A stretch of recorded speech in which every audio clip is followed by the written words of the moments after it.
Did you talk to Nikki afterwards? After all this happened? On the 13th. 13th and the 14th. What was that conversation like?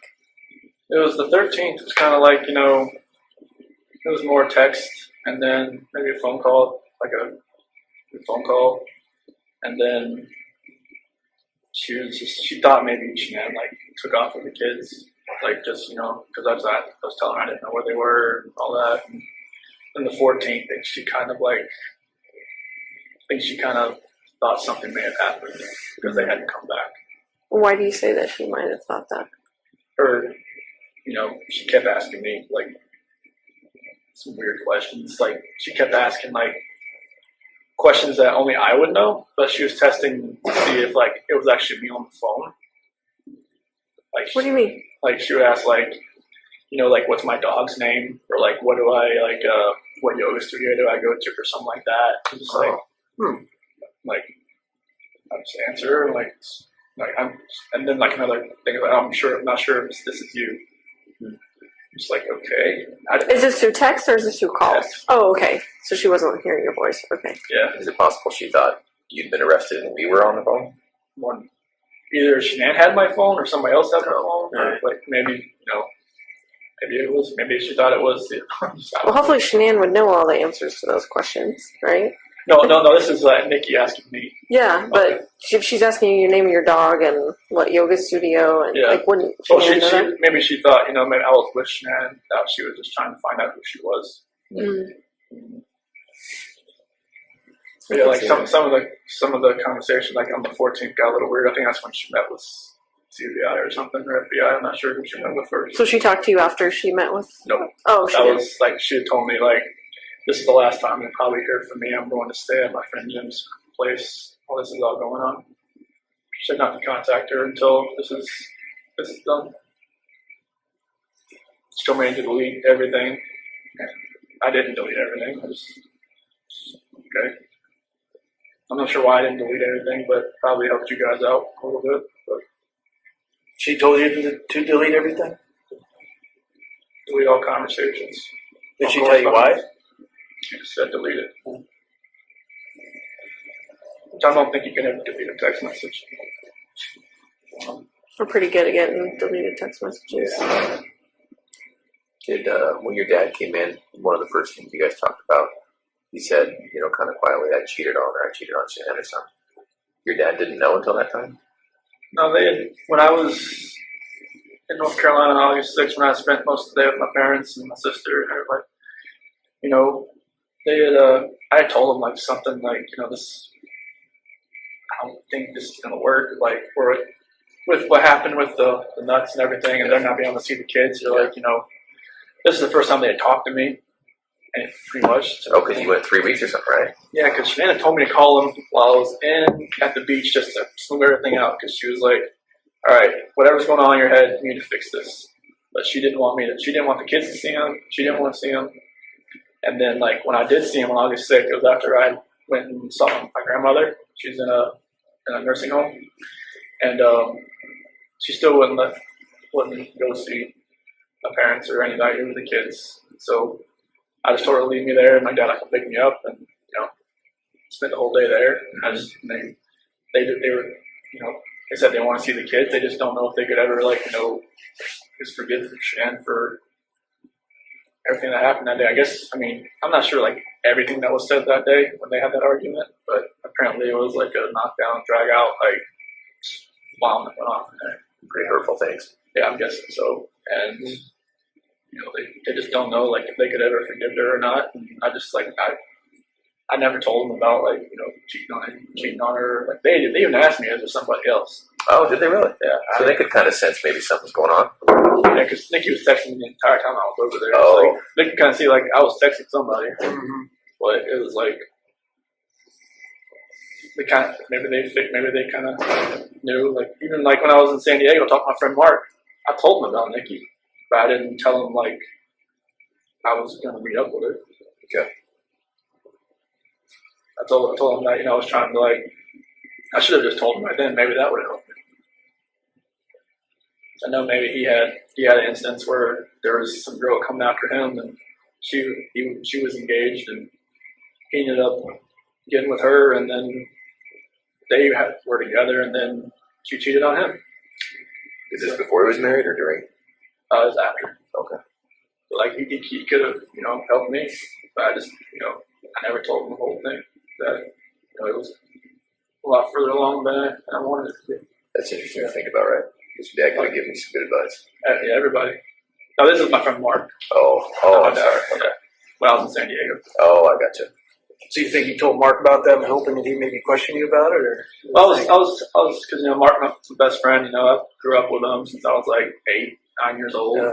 So like, he had been married before, and it didn't work out. I guess they were stationed together or something like over in Korea, and I should have just came out with like the whole story. Like I just told him there was this girl at work that I've been talking to, but I'm just distancing myself from her. Yeah. But that wasn't the case. Yeah.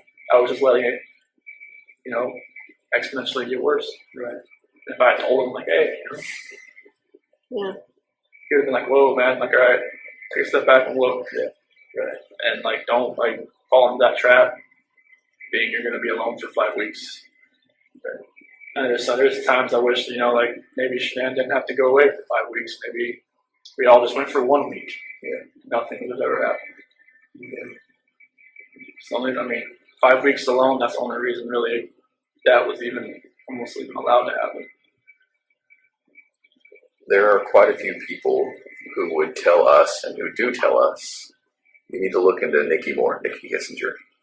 All the way from the extreme end of things being Nikki's the one who ordered the hit.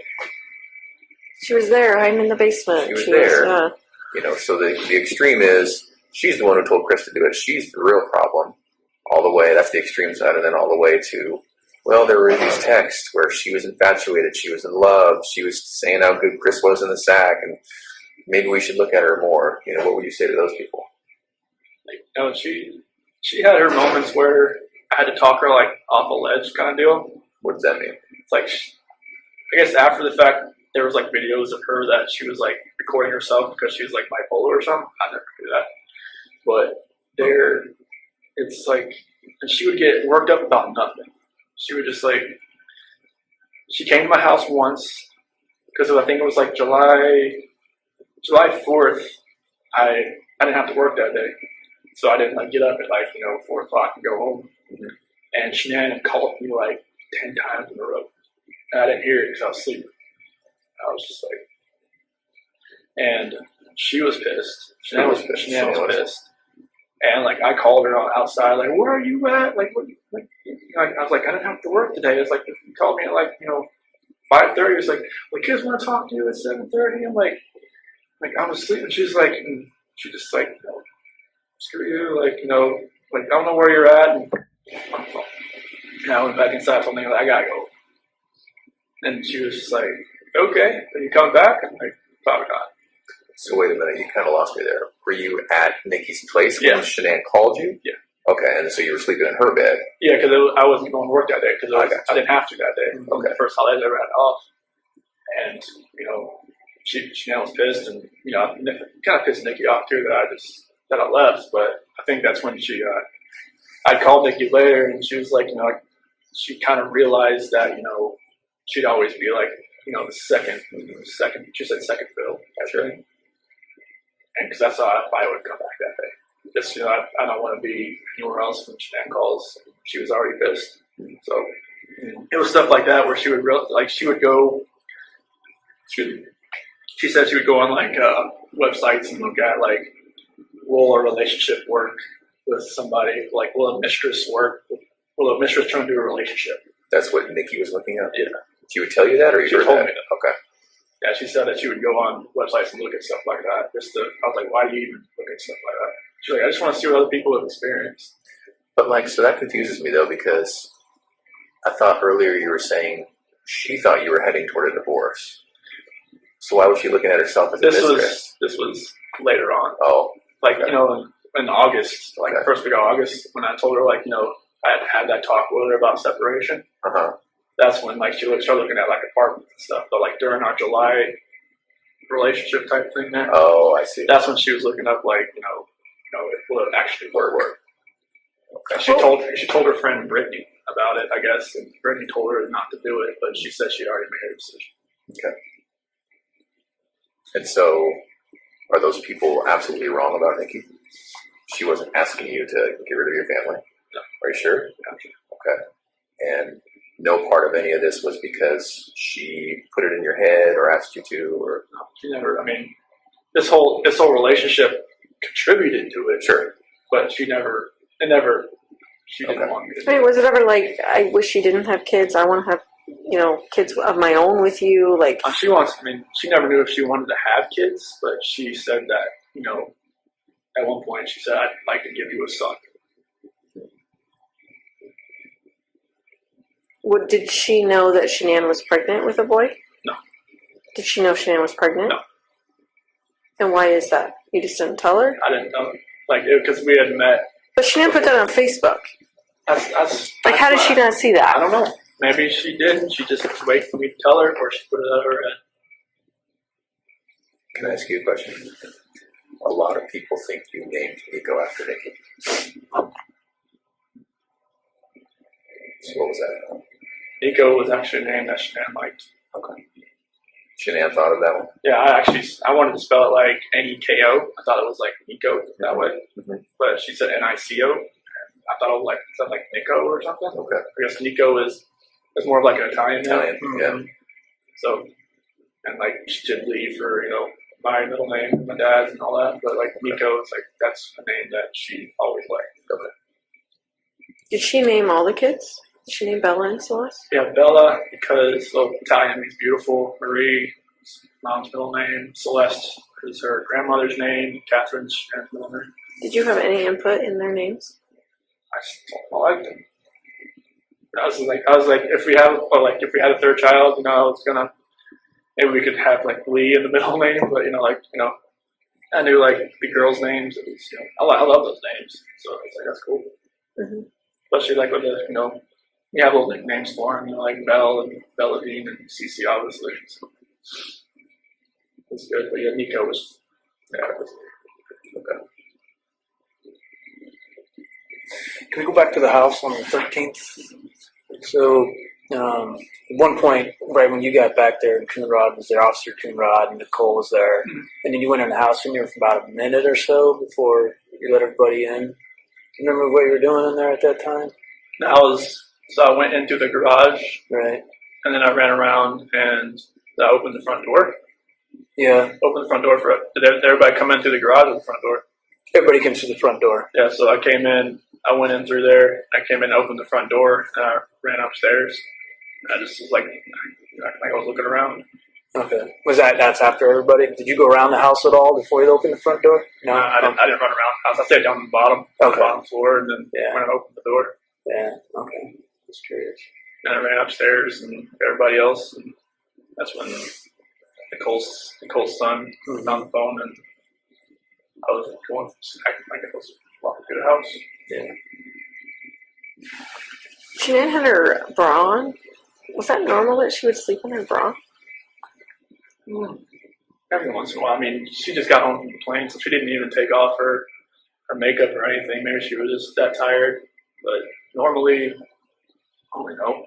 Did it not come off when you guys had sex? No? I don't think so. Sometimes she just, keeps her shirt on and she doesn't want me to do anything. Just like, she wants what she wants. She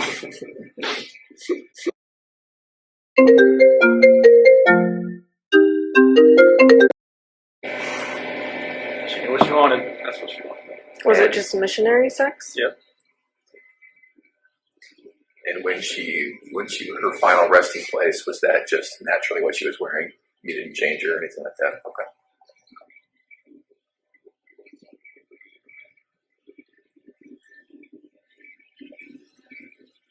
Did you have to see any of that stuff? Pictures or anything? No. I asked not to. Okay. They said I could. I was like, no, I don't want. I've prayed for those hazmat workers. That I'm sure it was hazmat, right? That had the. They're part of it. Yeah. And We were all there. We were all there. I'm sorry. Yeah. I never wanted to see it. I was afraid for that. I'd rather have to be there. I never wanted to know what the aftermath was. And they said, like, you know, if this ever got like a preliminary hearing, that I would have to see him just to be prepared and not have a reaction, an initial reaction. But I was like, I don't want to see him.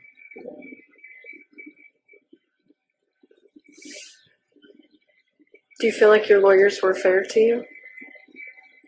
Yeah. Yeah, they were my only human contact, really. Yeah. So they're kind of like, almost like a guidance counselor, almost. Yeah. Did you feel like you were driving the bus, though? With your decisions you made? Yeah, or no? I was like, there's a lot of things I didn't really know what was going on behind the scenes. Like, sure. Maybe there was a lot of things they never told me. Like,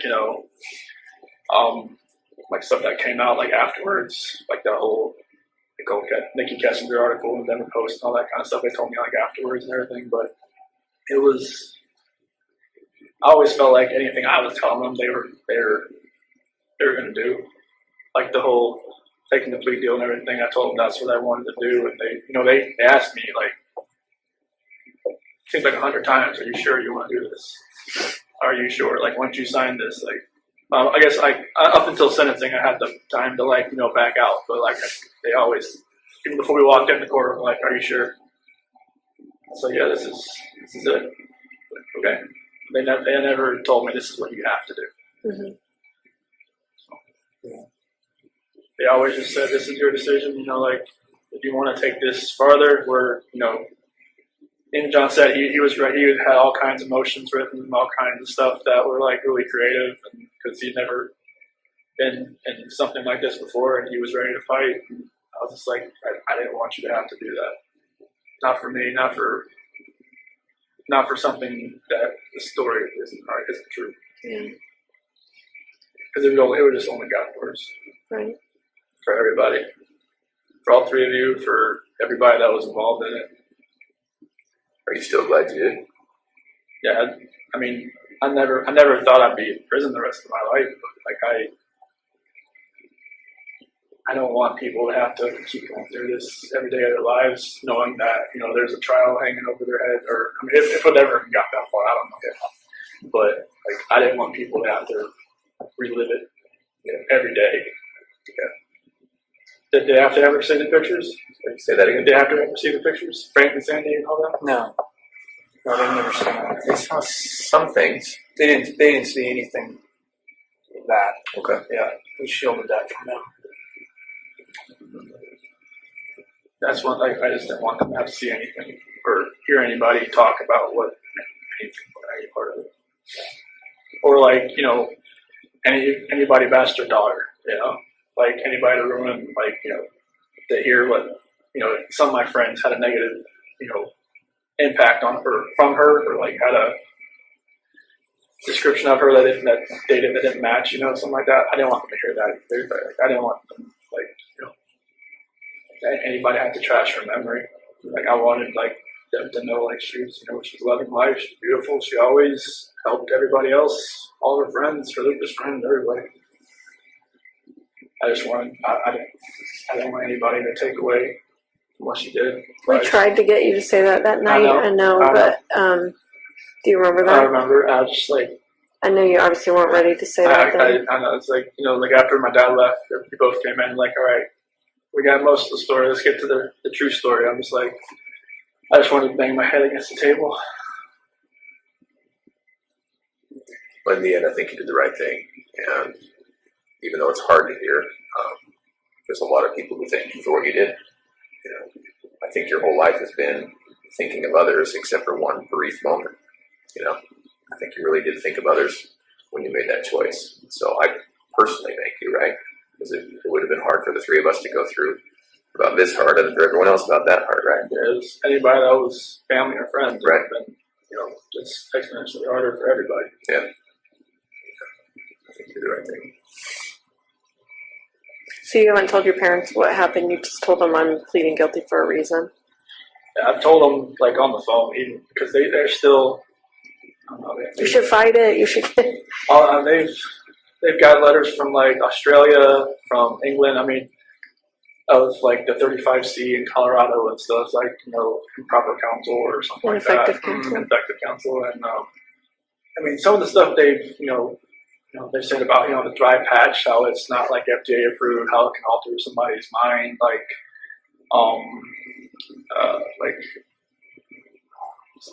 there was some kind of condition, but there's something else they call like CPSD, complex post-traumatic stress disorder, something like that. Have been like some people from England have had it. It's like they've been in a emotionally abusive relationship and stuff like that. I mean, it's like some of those subjects they put in there, like I can relate to it, but like it doesn't make up for the fact what happened. But like they've got a lot of support they've got a lot of hate mail, a lot of phone calls, a lot of like stuff like that. I wish that never happened, but they get some support, which is good. But on the phone, they still think there's a chance that I could get out. Yeah, I mean, you don't want to ever think your kid's going away forever. Like you don't want to fathom them. They tell me to fight it, like they don't, not every day, but on their bad days, they'll get a bad message or a bad letter, and they'll just come revert back. Is it more your mom or your dad? My mom, she loses it a lot. Yeah. On the phone, my dad's usually trying to, like, hey, don't talk about this stuff on the phone, because it's just gonna rile you up, and it's gonna make him go back to his cell, and he's gonna think about that all night. Right. And that happens a lot. Yeah. Would you ever want them to know what you're telling us today? I'd rather just tell them myself. Yeah. So they're coming. I think they're gonna try to make a visit in like May or so. So they don't. Do they still think that Shanann killed the girls? They still believe that, even though I told them I pled guilty for a reason. But they think that I was their words like railroaded by belief. Yeah. Because they felt like they pressured me to do it. Yeah. Do you feel like that? No. They asked me plenty of times. This is like they wanted to fight. Like if I said fight, they would have just put on their gloves. Yeah, just went in there and did it. It's like no, I can't have you do that. So Chris, you care about others deeply. I can tell. You worry about others. And I've asked you, a bunch of times today, but you're not just telling us that you did it because you feel bad for Shanann's memory. You did it? Okay. I have to say, like, after this was all over, people would bring up, like, oh my gosh, I bet you're going to find out that Chris, used to torture animals and, all this stuff. I mean, you can imagine, like, hearing that someone's capable of that, what have they done in their past, those kinds of things. Can you think back to your past at all, like your childhood, and think about any other moments that maybe you felt this same rage? I mean, obviously didn't do anything like that, but maybe felt that rage, and like what would have triggered that or anything like that? Not really. I mean, I was always like somebody that tried to coax people down, not to like if somebody wanted to fight somebody else. I got in a fight like when I was in third grade, but it was like, we ripped each other's shirt and went away crying. Mm-hmm. It was like stupid. Mm-hmm. I was like, why did I do that? And like maybe that was like my only like bad thing I did in school.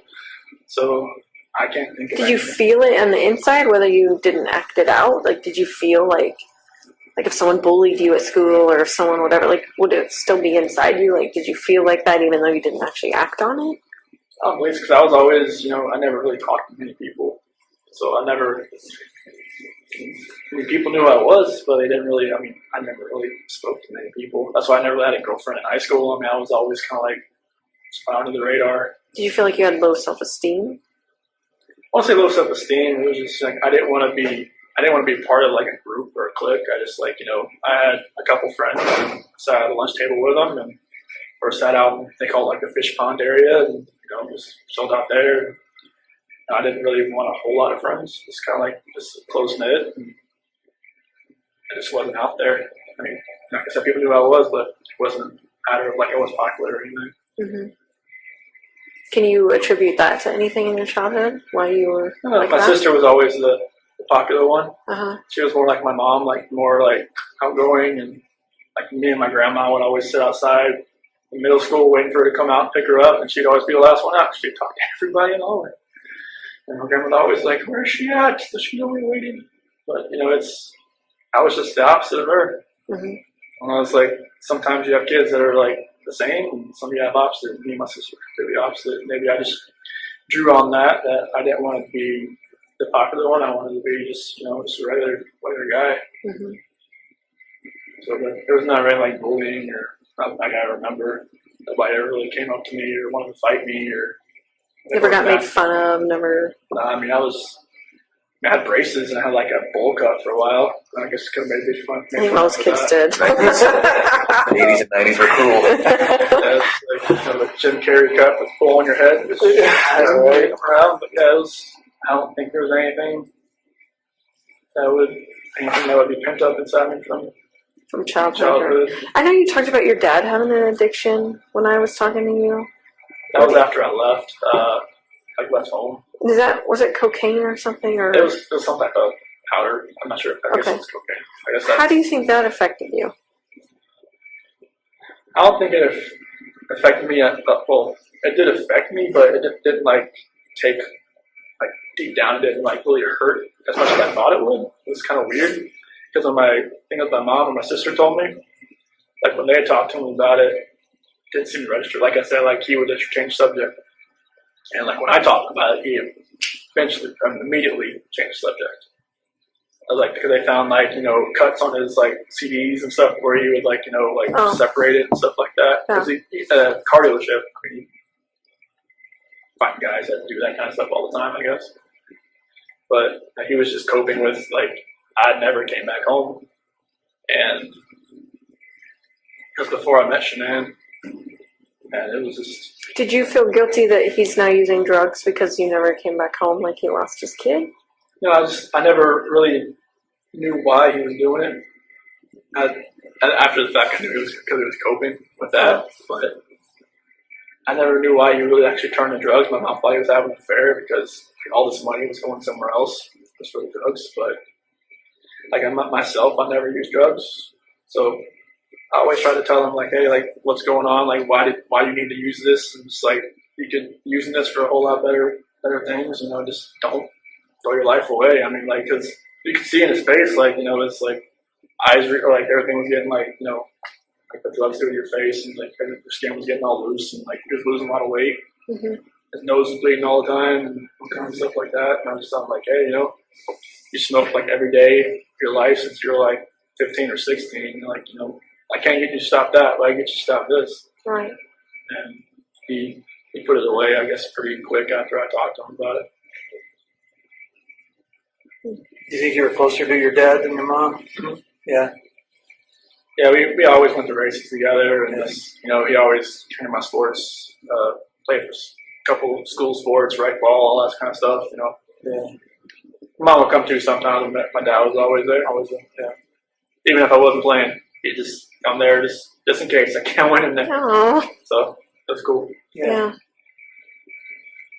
Well, I wondered if they hadn't visited because they weren't ready to visit, or if it was a money thing, or like.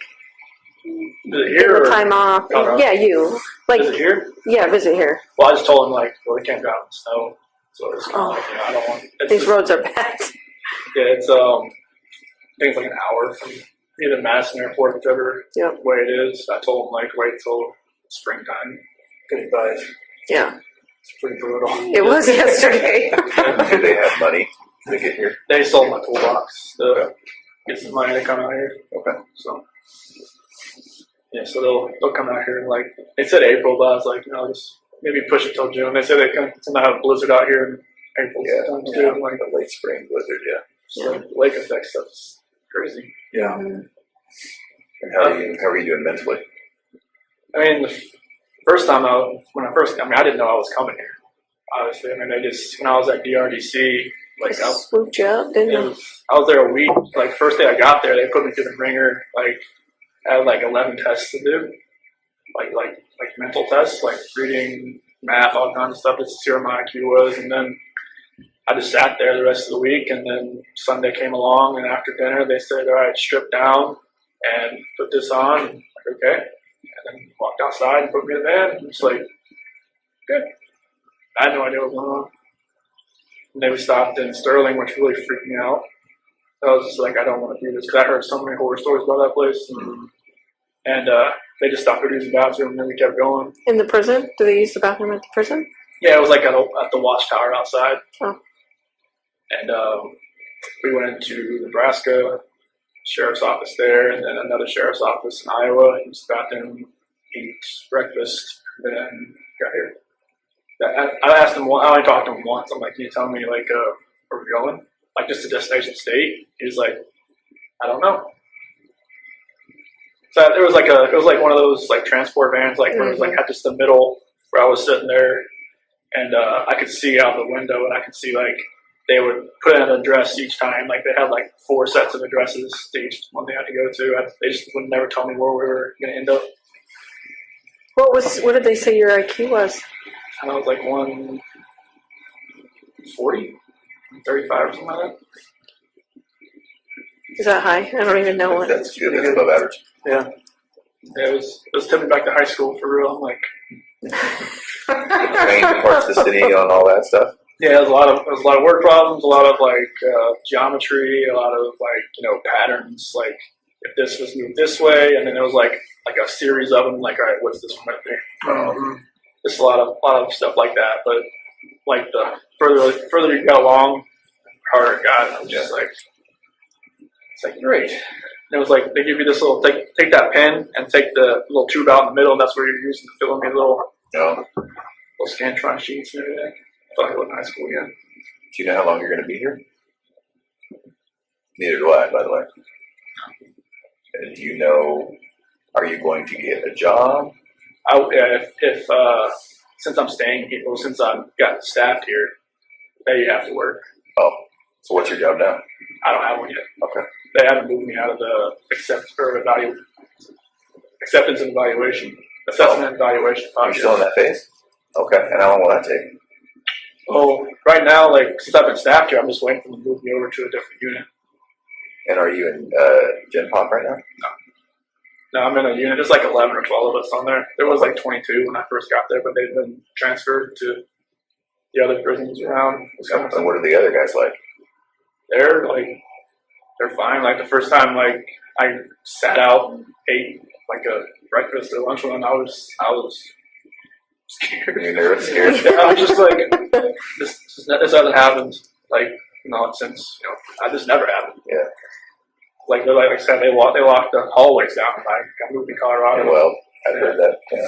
So it was like, you know, being next, like right like this, eating next to somebody, I was just like, is he gonna like take a sport and try to stab me or something, or what?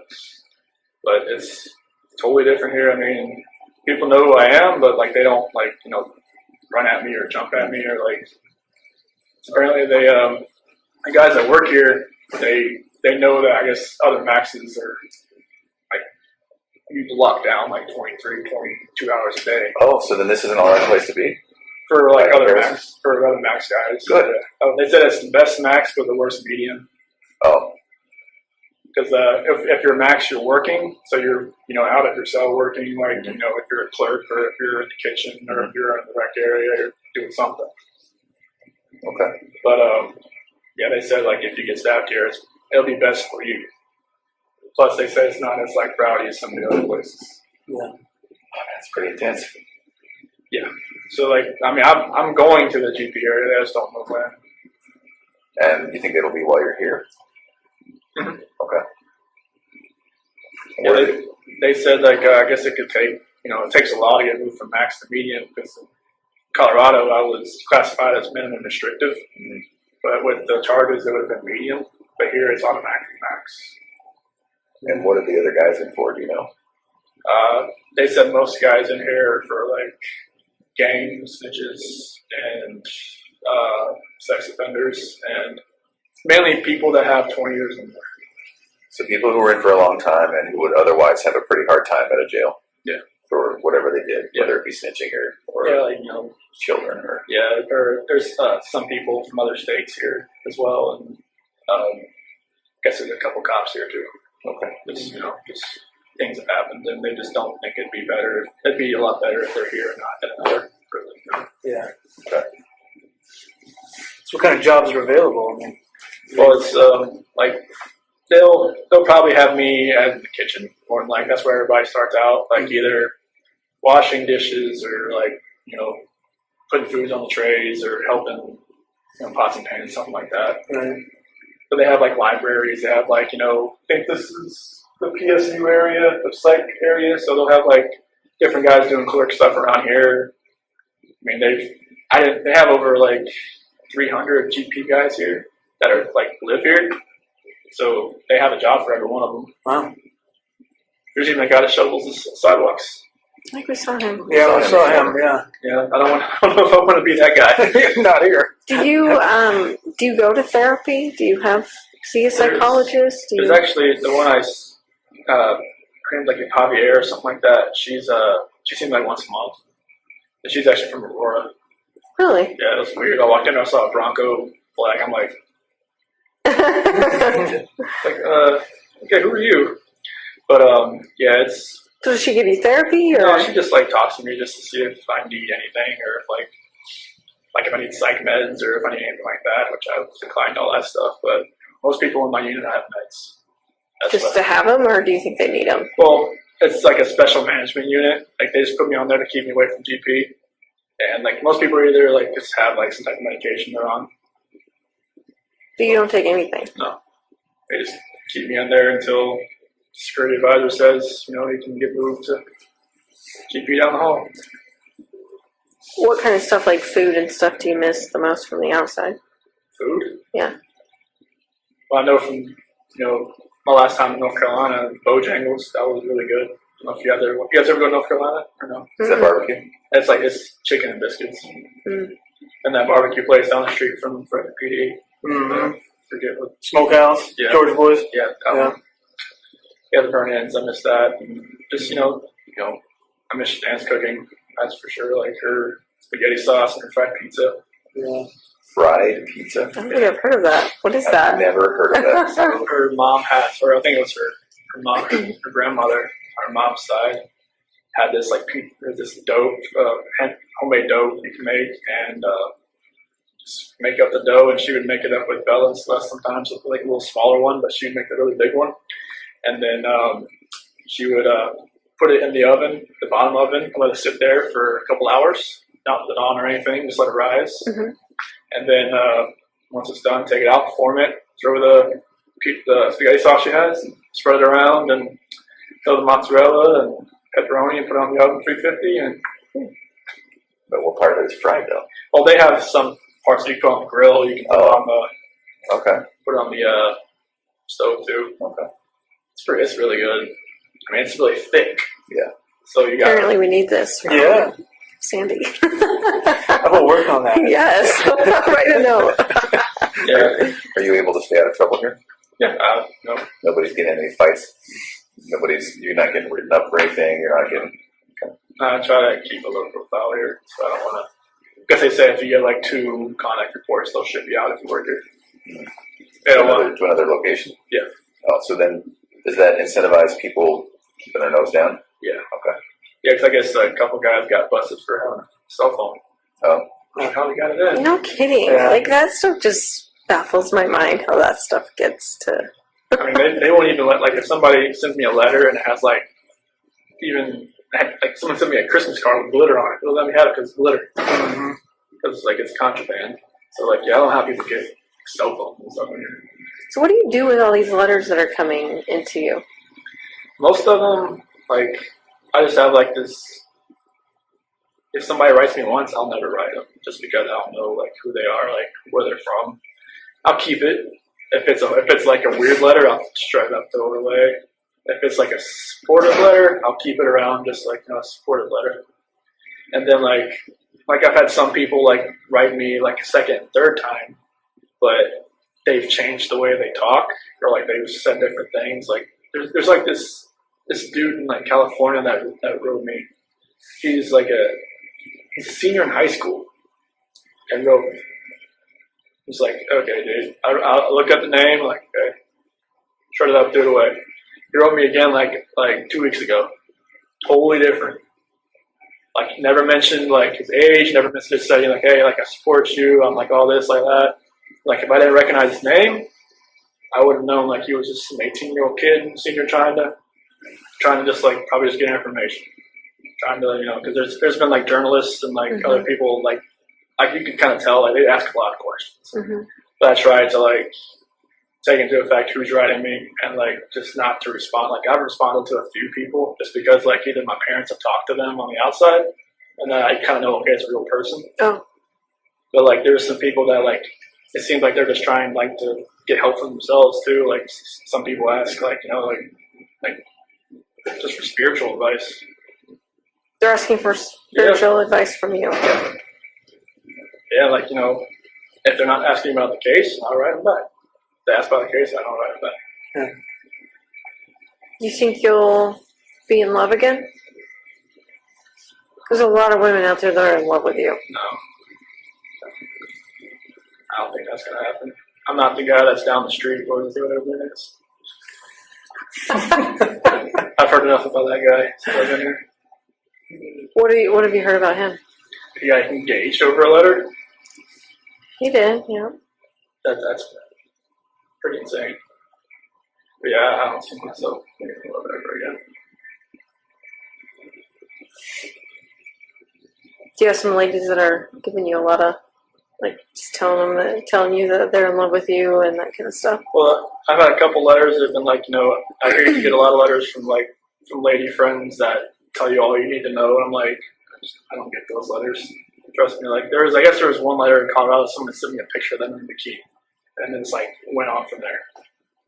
That was like the only letter I ever got. That was like that. But the press took it and just went with it. Yeah. Do you ever get requests from the press? Mm-hmm.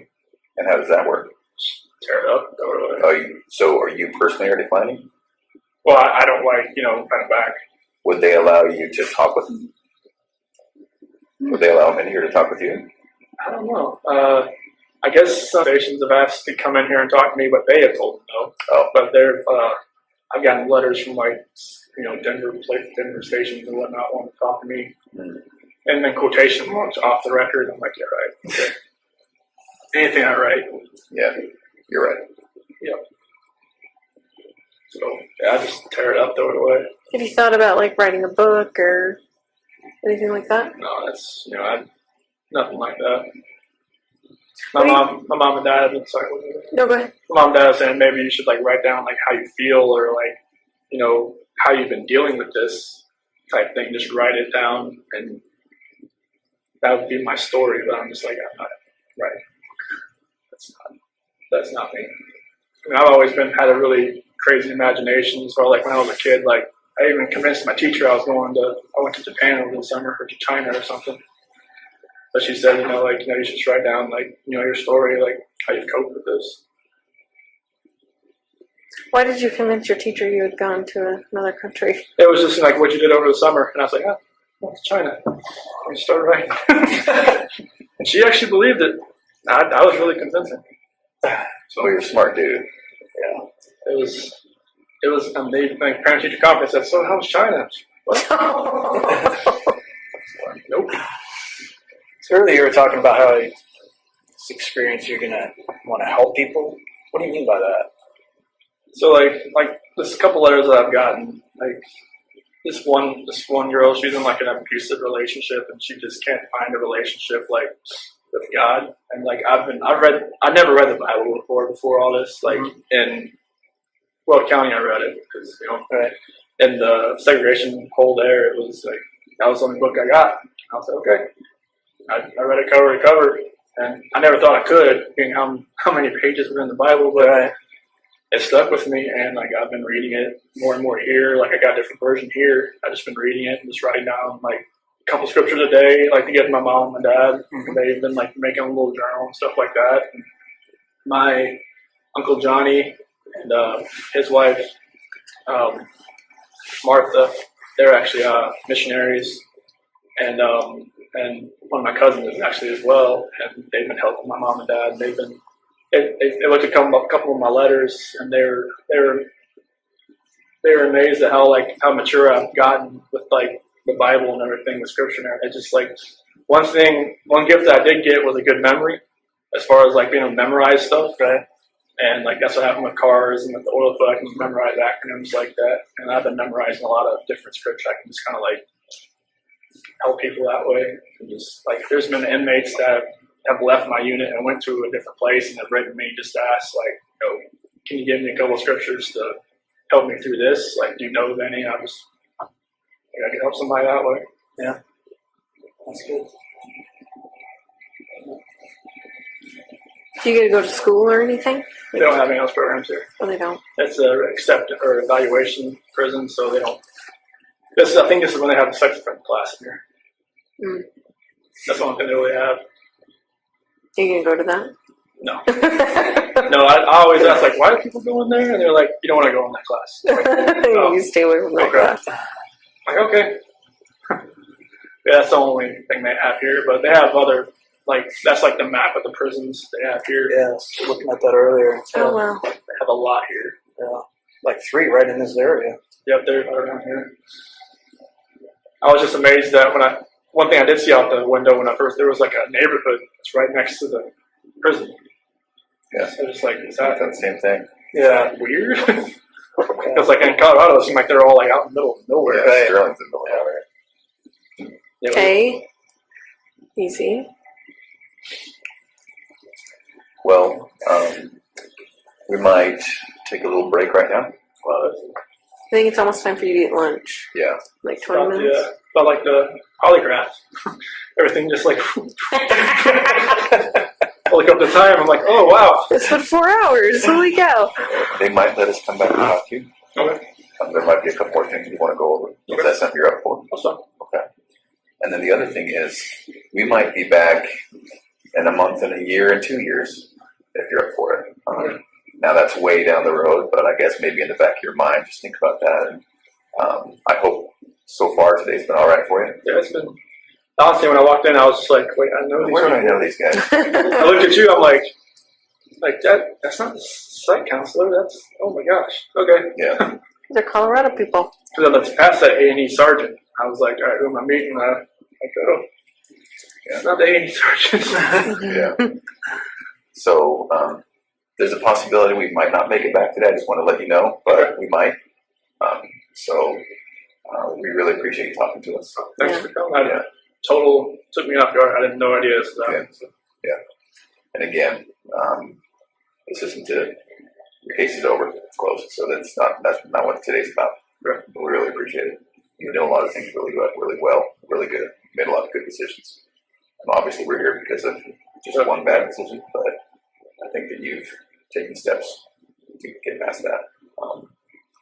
So yeah, we might come back after lunch if that's all right. That's fine. Okay, cool. I'm gonna go see if I can grab somebody.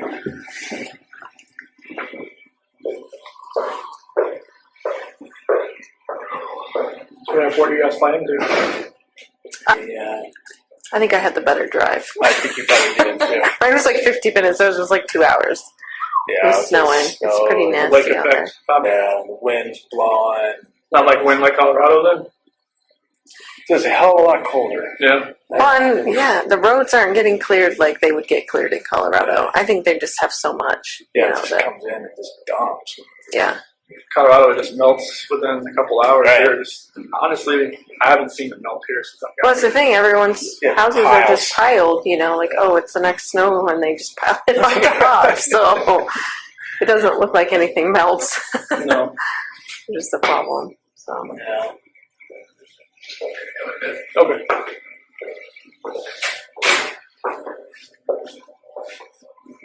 do you guys go outside for rec or anything, or No, not when it has to be over 50 degrees.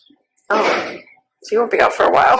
No, they have like a like a little basketball court down the hall from where my unit is. So we get there about 5 days a week for like 40 minutes. Nice. So it's a good chance to just get out and just run around a little bit, just Mhm. stretch your legs a little bit. Yeah. Any weights or anything you can use? Yeah, there's some weights in there. We go with another unit, and they're it's the infirmary unit that goes with us, and most of them are like in wheelchairs and whatnot. Mhm. So we're kind of like I just let them do I don't want to get in the way. Just like let them they have like the pull downs and the lats and all that kind of road machine and stuff like that. So it's pretty cool. Yeah, but I think they have like a track or something like that you can run around. Once we go outside. Mm-hmm. Colorado, they let you go outside. Like I never went outside, but like at the DRDC, they just said, "Do you want to go outside? Let you go outside. That's cold." Buyer beware. Like, hey, should I go anywhere wreck today? You're like, no. No, it's like 30 degrees outside. You can go outside if you want. Like, okay. But their version of wreck was like they'll put you out in a little cage and let you like kind of walk around for a little bit. Yeah. At DRDC. It was a little different there. If we don't want to come back, I just want to let you know I talked to your dad the other day. Okay. And just to get your property released to him. Oh, that phone and stuff? Yeah, okay. your phone and what else? Wallet. Your wallet. Okay. Yeah, and we have some other things too. So, but I have to wait for the DA to release all that stuff. Okay. Red tape crap. So. Gotcha. But then we'll send it off to him. Okay, awesome. Thank you. Yeah, I know he wanted my phone just that there was pictures on there. That's what he said. I think I had that phone since like 2016, so there's a good amount on there. Yeah. And if we don't make it back today, it's going to be because of some of their scheduling. It's not that we don't want to talk to you some more. It's fine. There's more things we can talk about. Okay. But if we don't make it back, that's why. Okay. Yeah, it's a holiday, so I figured they'd be pretty much open. Yeah. Yeah. So I didn't see many people walking through the hallways when I came down here. Usually there's a ton. Of visitors or what? No, just a ton of people, just like workers walking up and down. It seemed I pretty see. sparse. Yeah, it did seem sparse, didn't it? Mm-hmm. That's one thing I was shocked about when I walked around here. I was always used to seeing everybody in handcuffs walking around the hallways. Mm. Here, That is interesting, man. I thought the same thing. I couldn't tell who was who. yeah, it's like You can't necessarily you tell. you see the red tag, it's like an inmate, but it's somebody else. Somebody works here. Oh. Or like somebody that's like actual civilian who works here. So then you're not in shackles and handcuffs that often? I haven't been since I got here. You're kidding. That's why I was amazed. I was like, when the guy took me in the hallway, I was like, anything? No, just keep walking. Yeah. That's my psych conscious saying, this isn't max when she first got here. Like, no, it's just like max or something. They just like, you know, if you want to act up, they'll put you in use it. You'll earn those shackles back. Oh yeah, they'll put you in handcuffs, take you to the hole, Yeah. and then they'll ship you out of here. They have a solitary here. Oh yeah, they'll strap you out to the bed. Oh yeah. Jeez. Can't move. Yeah. A reminder of behave, right? Yeah, it's like don't Not that you need it, don't but- pass food, don't pass anything that's not yours. Otherwise, you're gonna. Do you get to buy like commissary and stuff? It's different here. It's like a bubble sheet instead of like Colorado is like a little touch screen you do. Uh-huh. But here's like a little Scantron. You send it off to like Missouri, and it's the same company, but it just takes longer to get here. Yeah, it's Like what kind of stuff can you buy? like ramen soup and peanut butter and oatmeal, like lemonade mix, stuff like that. I usually just get the oatmeal and the ramen soup. Do your parents put money on your books then? Yeah, I'm not sure how like that restitution stuff's gonna work. I'm sure like that'll like whoever sent the money on the canteen will probably like it'll take a little bit of it too. Oh yeah. It's right here. Okay. Yeah. Thank you. Thank you. All right, thank you.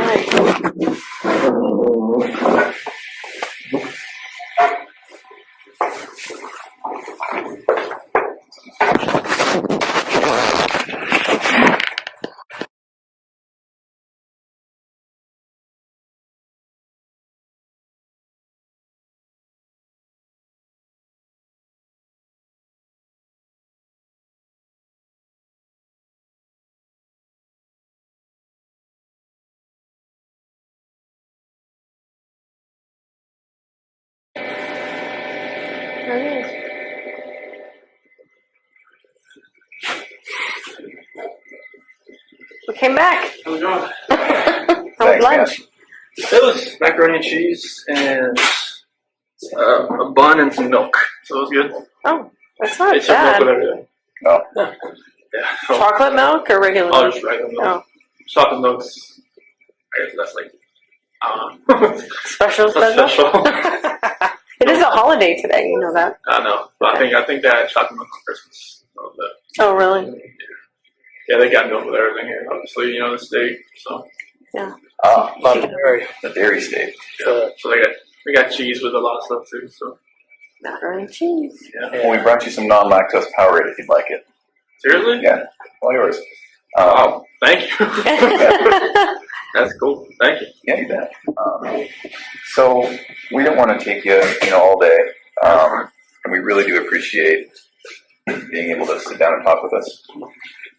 There's a few things we want to kind of clear up, wrap up, and then if you have any questions for us, that'd be fine too.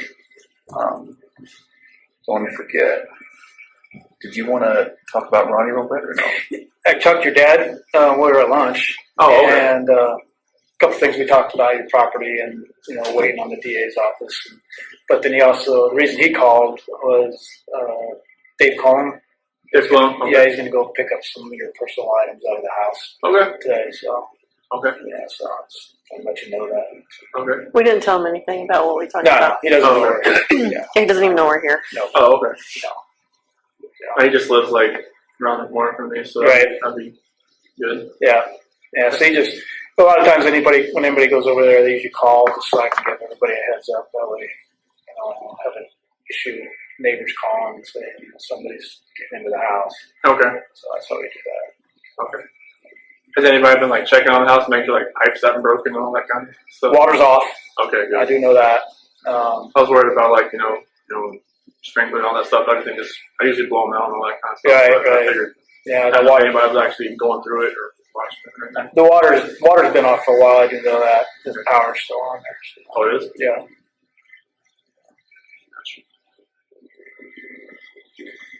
So, fortunately, unfortunately, I don't know how you want to look at it, but we need to get a tiny bit more into the weeds and into the mechanics of the time you showed up at the house when Officer Coonrod was there Okay. till the time when we were all done talking.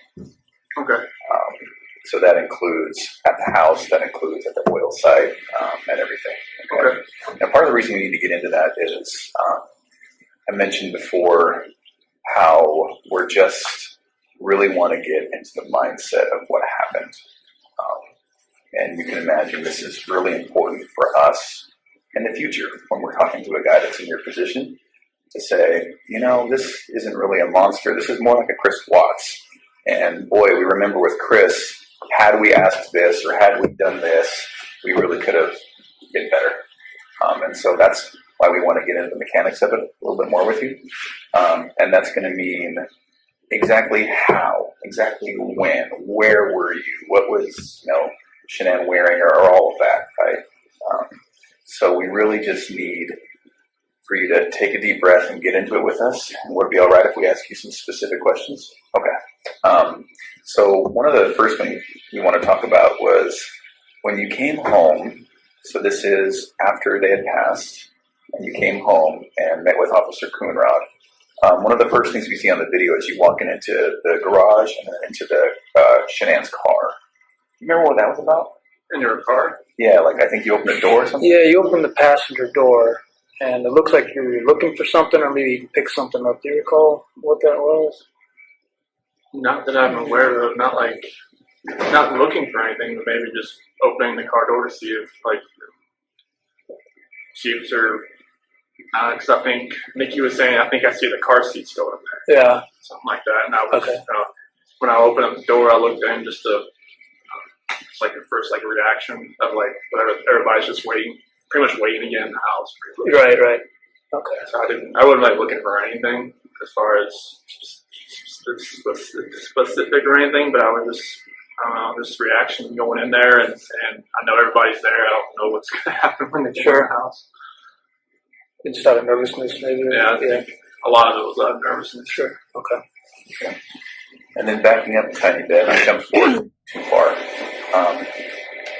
So she comes home at 2 a.m. She gets into bed. Was when you guys had sex together, was that pretty quickly after she came home? I think it was around 2:30 because I felt like she'd be in bed for a little A while. little bit. Okay. And forgive me, it's not a pervy thing, but she woke you up Yeah, she was just. I could feel like a hand was on me, like rubbing my leg or my chest or something like that. And then that was, signal it's go time type thing? Pretty much. She was like, yeah. Okay, I get it. And then that was maybe a half an hour after. Mm-hmm. And then after that, is there any talking? Or was it just kind of just like quiet in the middle of the night? Yeah. Just like I just felt her hand around me. I'm just like, what? Time to go. Yep. Yeah. Okay. That's funny. All right. Then a couple hours of sleep. Alarm goes off. Mm-hmm. Okay. I guess what I don't understand is, so then there was some talking, and then how did you get on top of her? How did that happen? It's like when I got into bed, because she was laying. When she was sleeping, she was laying like face down, which she really never does. Okay. And I just got into bed and I kind of nudged her, and then she like kind of rolled over, and then I was just like right there on top of her. Okay. And so that was after you'd gotten ready? Mm-hmm. Okay, so you go down, you make your food. Oh yeah, I got like cottage cheese and another couple things I made my food that day. Okay. And then, so we talked a little bit earlier today about, there was all of these things playing in your mind where you just didn't even want to go another second without having this conversation or without some sort of completion, right? Mm-hmm. And then so you come back, she's asleep, and then you just kind of nudge her? But yeah, I just kind of like, hey, look up for a second. And was there a nudge talk for 20 minutes, or was it just nudge and then all of a sudden you're on top of her? No, she's pretty much on top. Okay, so that happened pretty quickly. Yeah, that's how we kind of pretty much talked. Okay. I was just right there. And was there talking? Yeah. Okay, and so a nudge, a talk, she's laying down and you're standing up? I crawled back. I got on my side of the bed. Uh-huh. And I just like nudged her like that. Oh, okay. And then you're talking while you're on top of her? Mm-hmm. Okay. That seems confusing to me. Is that actually what happened? Okay. And so... But she was fine, like just laying there, like you trying to talk to her while you're on top of her? Maybe I thought we were going to have sex again or something. Oh, okay. Okay. And how long did you talk? About 15, 20 minutes. Really? In that position? Okay. And was there any sex? No. Okay. Maybe I'm basically from the position we were in. Maybe she thought maybe I'd try to go again. I don't know. Okay.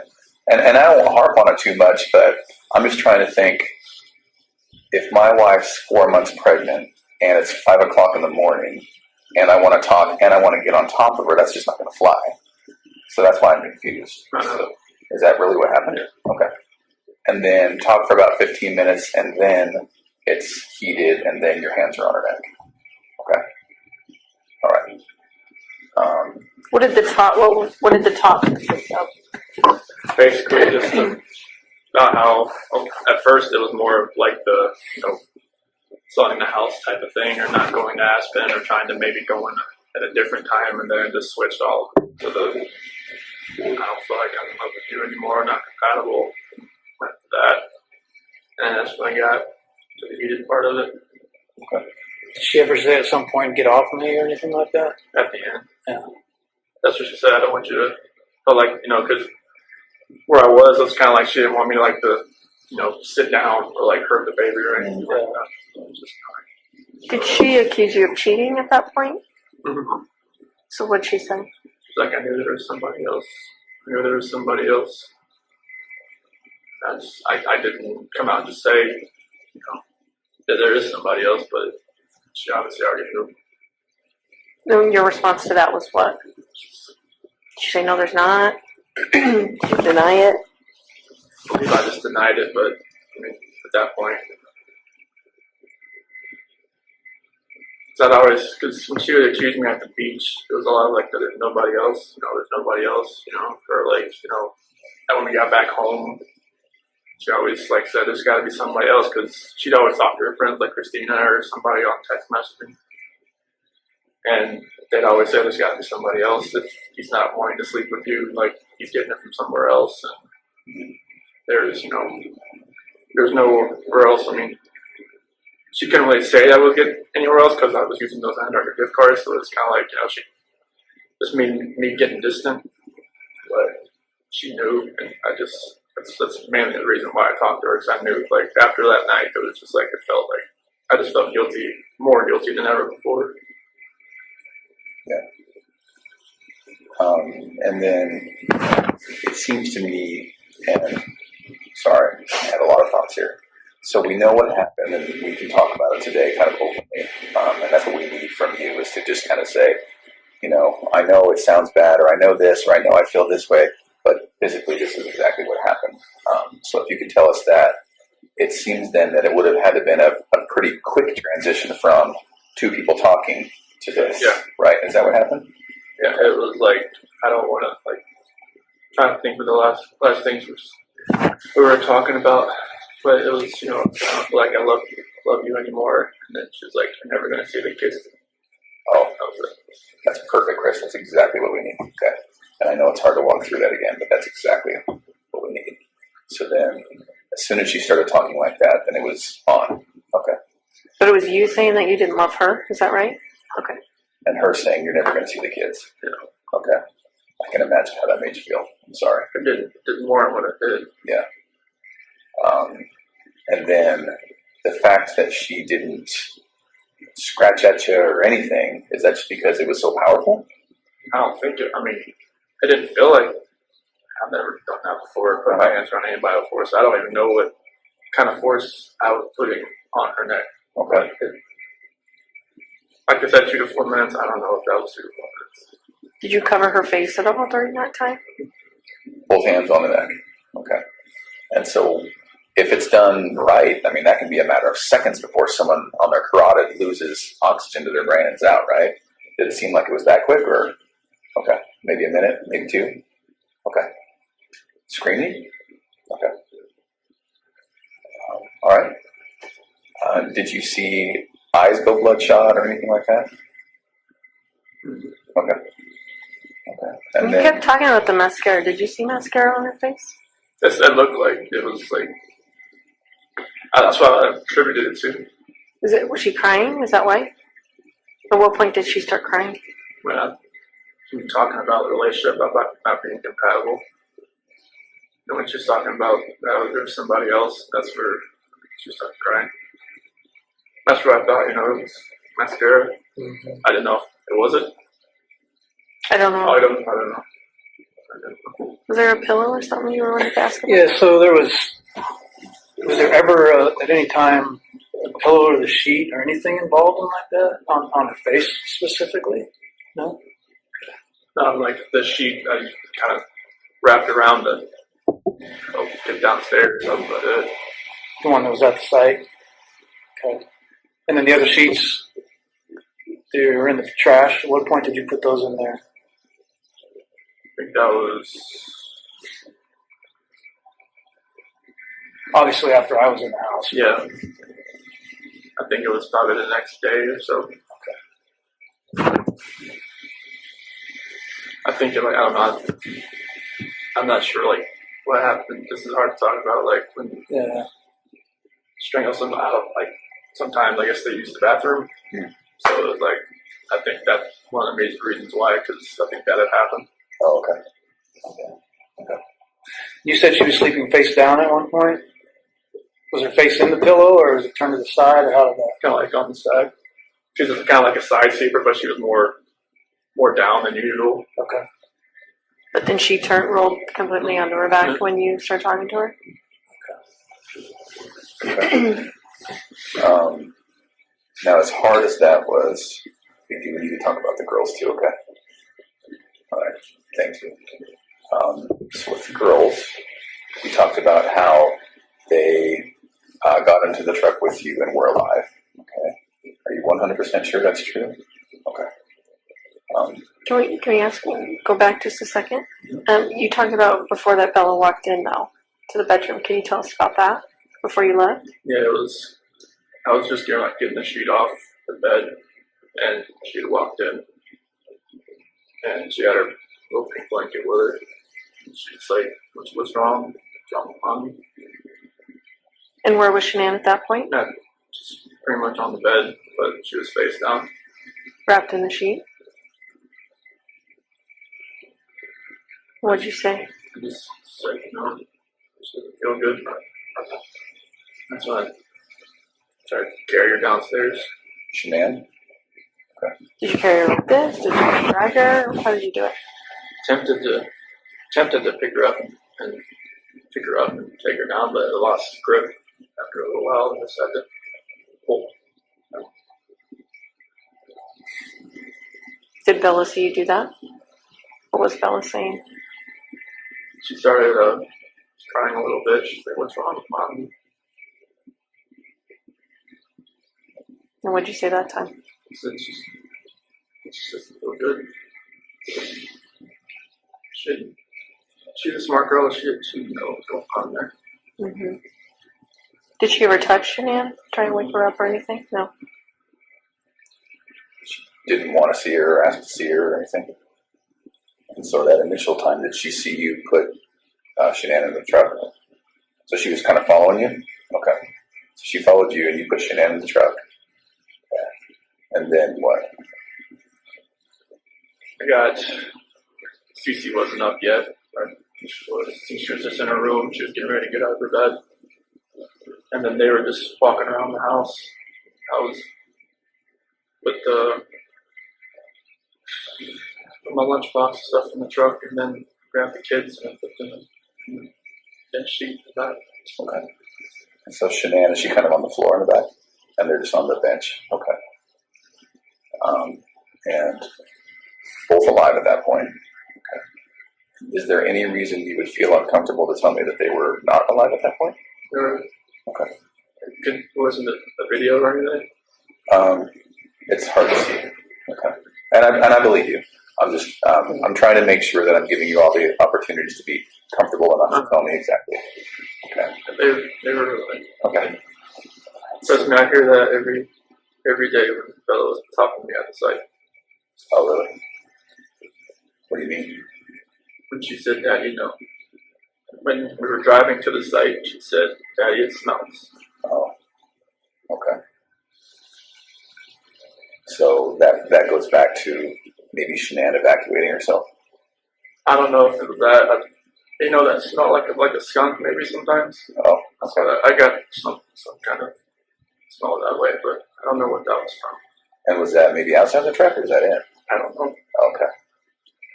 What did you guys talk about on the way out? They were pretty quiet. They just laid next to each other. Okay. Maybe Bella in her lap and Cece in her lap, just back and forth. Oh, okay. Just trading off like little ones do. Okay. Were they awake? I think one would kind of fall asleep, the other one, Cece would. They kind of trade off back and forth. Were they talking to you? Just about, just saying, "Daddy, it smells." Oh, okay. It was early in the morning. They were showing up there. Yeah. Okay. Did you have to? So you didn't have to wake Cece up? No, there was noise from trying to get Shanann down the stairs. Did she kind of fall down the stairs? No, it was more like trying to get her down and from the steps, maybe her foot hit the next step kind of thing. Oh. They're licensed groups. So then, once you get to the site, tell me what happens. So I get to that one site and I get Shanann out to that. Go over to the part right off the site there. Okay. And the girls are still in the truck. Okay. Did they ask you what you were doing, taking mommy out, or?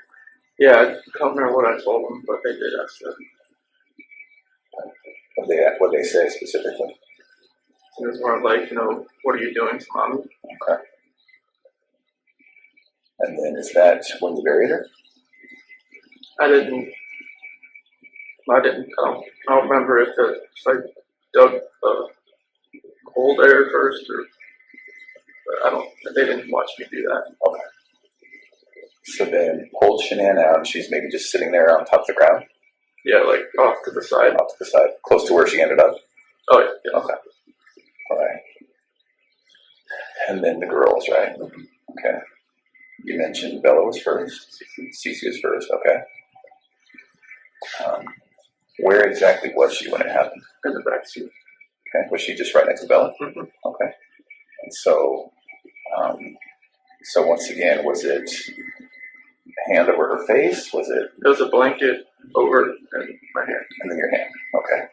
And then, so that just stopped her from breathing type thing? Okay. Did she struggle at all?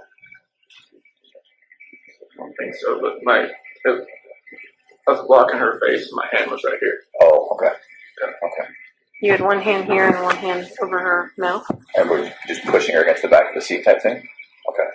What was Bella doing? Just sitting there next to her. She didn't know what was going on. Okay. Could she see you? Okay.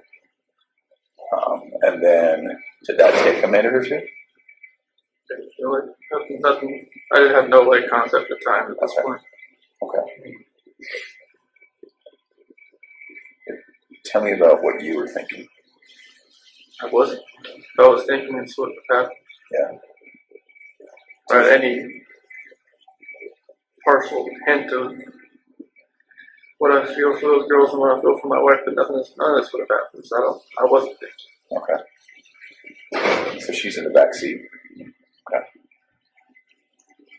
And then once she's gone, then is it Bella next, or did you pull CC out? I pulled CC out. Okay, so once CC's gone, Bella's still there in the car alive, and then you pulled CC out. What'd you do with her? Okay. So she went into the tank, and Bella was still in the back of the truck alive. Okay. With regard to that tank, did you bring up CC, put her down, open the hatch? Brought her up, opened the hatch. And then put her in? Okay. When we talked the very first time we met, when we were talking about this, it was a matter of just lowering her down. Okay, and so she went in feet first? Okay. Was she able to fit pretty well? Was it snug? I think so. Okay.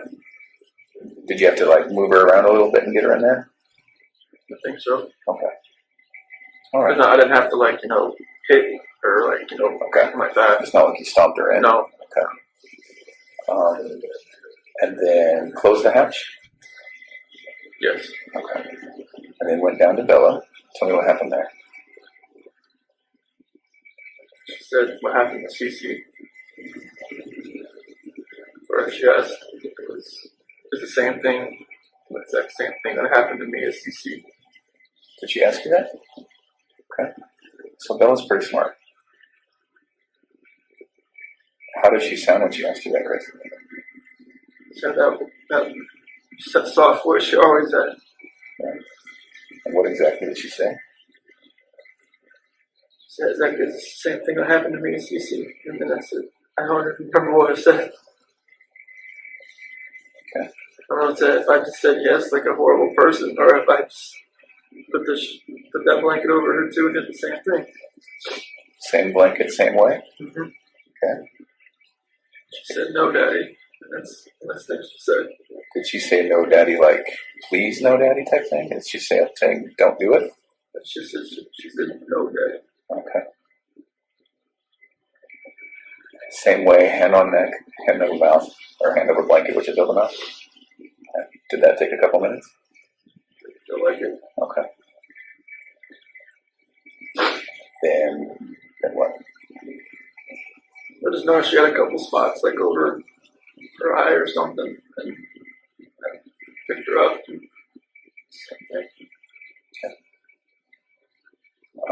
And we talked a little bit earlier today about it.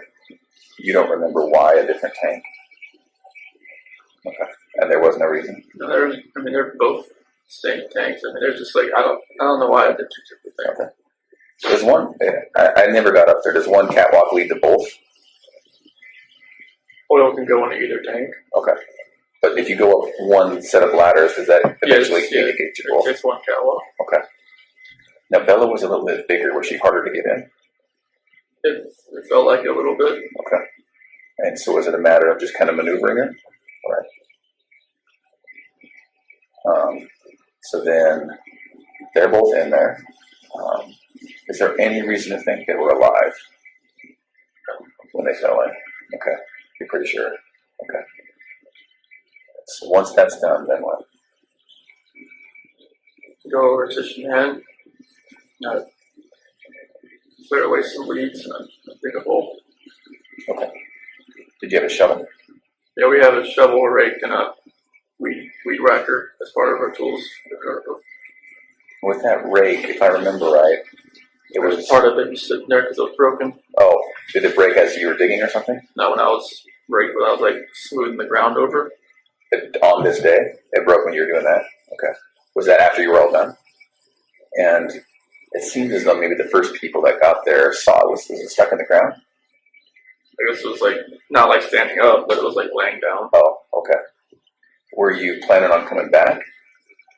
I mean, I don't think so. At this point, then, this is just before then. In a couple of hours, you would make it back home to see Officer Conrad. Okay. And so once she's buried, then That's when people start showing up, I believe. did you notice, was she cut or broken or bleeding in any way? No, I mean, I know like the bloodshot eyes you were talking about. I noticed that at that point. Okay. Other than that, no. Had she partially given birth? No. Do you remember? Yeah, I remember. Remember, she had a shirt and think blue underwear on. Okay. That's it. And so at that point, she was, okay. Thank you. I know that wasn't easy. Can you tell us about obviously when the district attorney got up and talked about Bella's injuries and stuff, I didn't want to hear about that. right? Can you tell us about that? As far as like her biting her tongue, And ripping her frenulum, which is that connective skin from your lip to your gum, it was gone. Her gums had it looked like a hole in them and the pathologist said it was from her obviously struggling to get away. I didn't know what that meant. Yeah. Could it be that that's what happened? So like, I didn't put my hand like over her, like that. Is that what you're talking about? Well, it would have been just downward pressure on this area. I didn't see any of that when I picked that up. Like it was like her lip was like missing or something. No, see this skin that connects there? Yeah. That was ripped. Like it was gone. So it kind of made like a hole in her gum. I'm just thinking maybe it's like maybe like if her hand was head was like twisting back and forth. Could that have done that? Yeah. I had a blanket open. I don't know. Like Did you feel her doing that thrashing? Or trying to get away? I felt her head moving back and forth. You did. But I didn't know that had happened. Could you tell if she was trying to yell or say anything or? Only thing was the daddy no, and then like some grunt here and there, and like trying to breathe. Mm-hmm. During that time, do you remember getting phone calls from Nicole Atkinson? After, I think, before she got to my house or after? Just any time during that morning? I think I didn't get one until I saw her on my doorbell camera. And that was, 10 o'clock? Yeah, I was right around. Okay. And so at that time, had everything been done out at 3319? Yeah, I was at a different site at a pumping unit. Okay. So you went from there when it was all done. So girls are in the oil, Shenan's in the ground, and maybe a little bit of cleanup. Was there any questions we had about the sheets or any garbage cans or garbage sacks? No, I think Okay. you answered those already. All right. So then you went from that site to another site to work? Yeah, because at that survey 319, there was a little spill.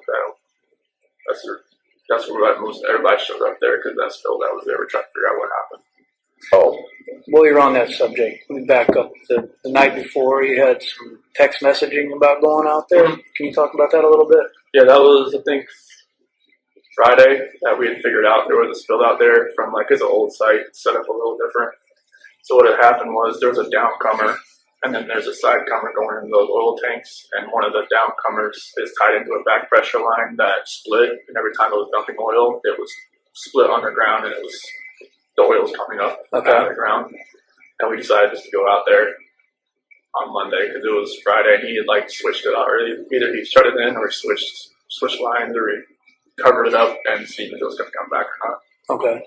And then just more specifically, you talked or you text about how you would go out there and take Yeah, I was care going of to it. take care of it for him because I've gone out there plenty of times. Okay. So I used, when another guy was out there, as far as another foreman, he showed me around out there like a year or so ago, and I just got familiar with the place and I just went out. Okay. And so that was a genuine. Yeah, that wasn't a pre-alibi. No, that Because was there was a lot of people that said that you wouldn't normally do that. Normally help somebody? No, like a field to your position, not you specifically, but your position doesn't do that kind of stuff. Well, that's the thing. Like when I was a rover and to a field coordinator, I still tried to do everything I used to do.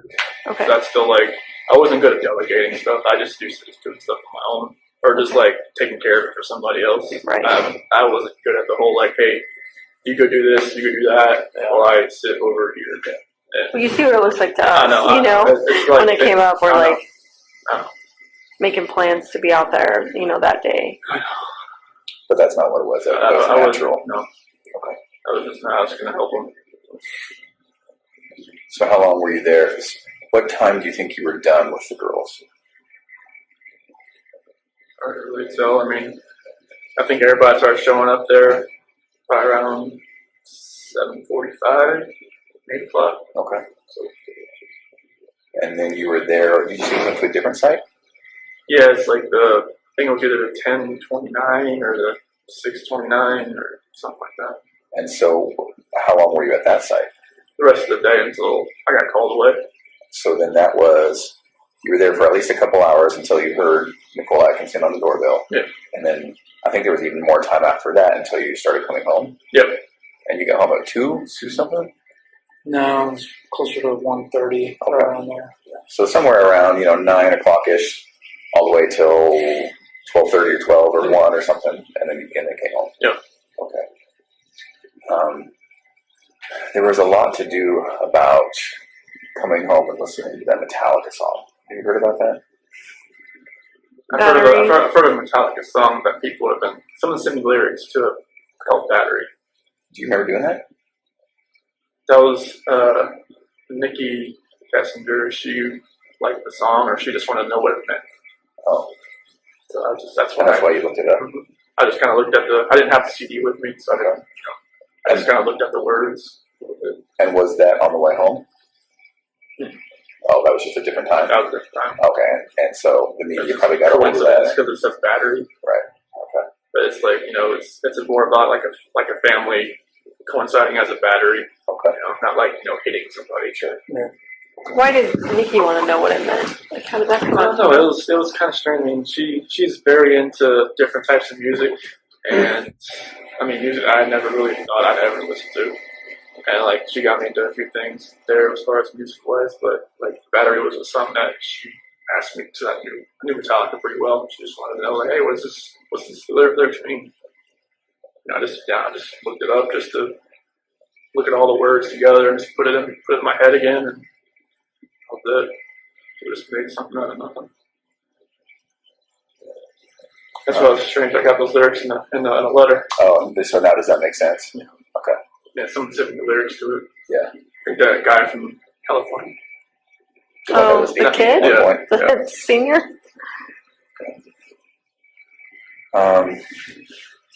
With regards to then when you get home, you and the officers, saw what they saw. You mentioned that you took the ring off her finger. And then the book, did you throw that in the trash? Okay.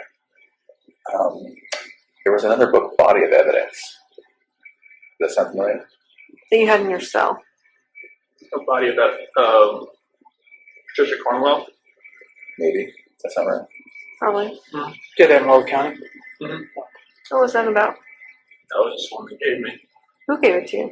The deputies.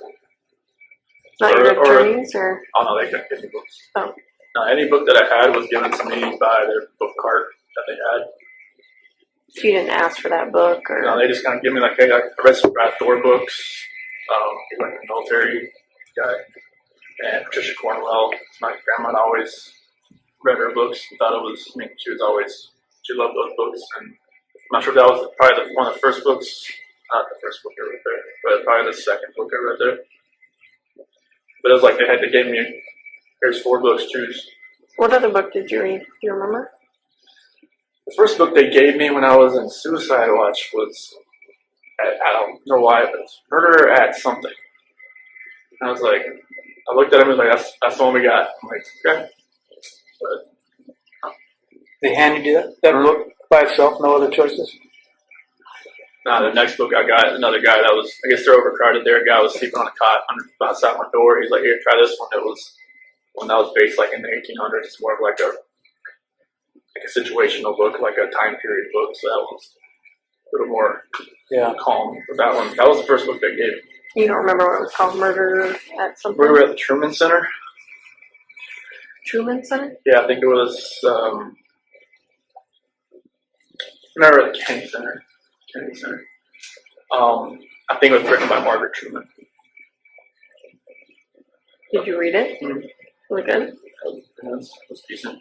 I'd never read a book in a long time, so it was different. But like some of the books they gave you, like when you're in the hold, you're not allowed to have books in there besides the Bible, but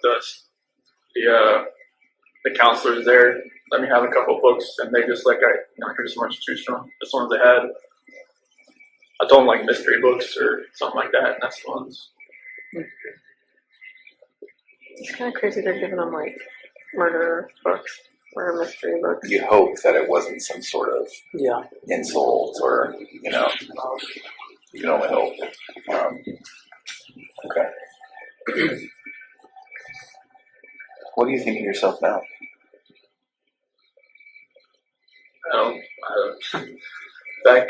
Back when all this happened, when I was in Will County and everything, I definitely didn't feel like myself anymore. Like when my attorneys would talk to me and talk to some of my friends and like some of the stuff they would say, like they would say good things, but I'm just thinking to myself, how could anybody even say those things about me now, being what happened?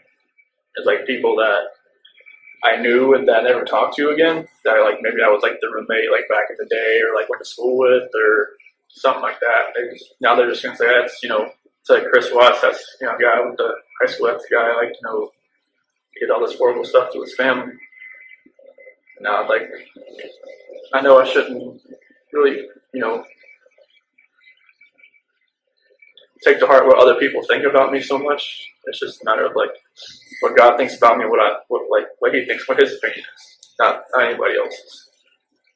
Everybody's gonna have their opinion about everybody. Before I got in trouble, I was always the guy, hey, look, they're judge somebody on TV. That guy that's no orange junction. That guy that's, that killed that guy. That guy that raped somebody. That guy's horrible. Now I'm and it's now when we come out at 6 o'clock at night and there's something on the news, I try not to even pay attention to it. It's I don't want to be in that position where I'm judging somebody else. Because that's, what people were doing to me.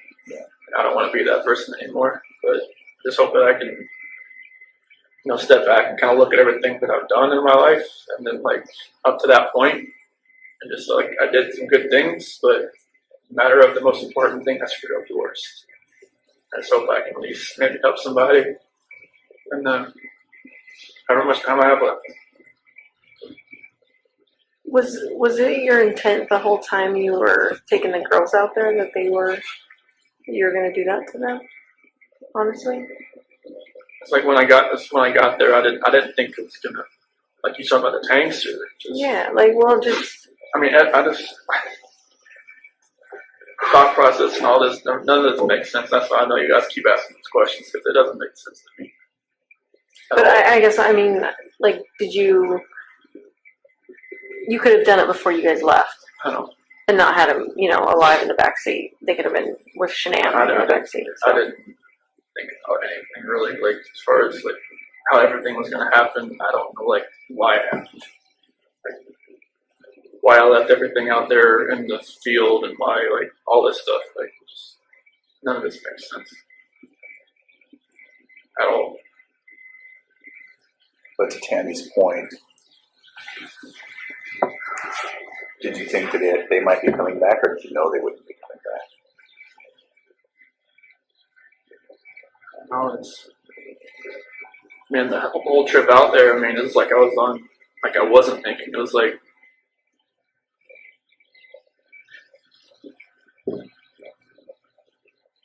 in my mind right now, I'm thinking back, I'm hoping that I wasn't, like, that I wasn't coherent enough to make that decision to where I knew I was going to kill my girls.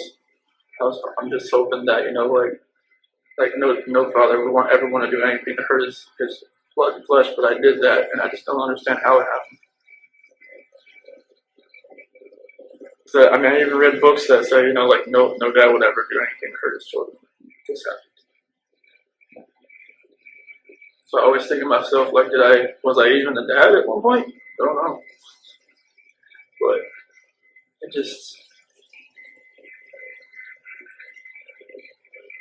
just going to take a long, long time to guilt and everything to get this to.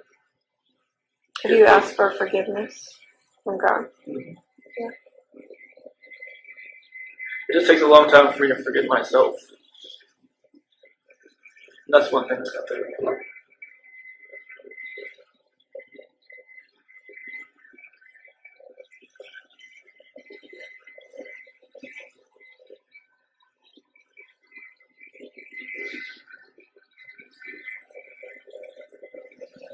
So that they can one day forgive me too.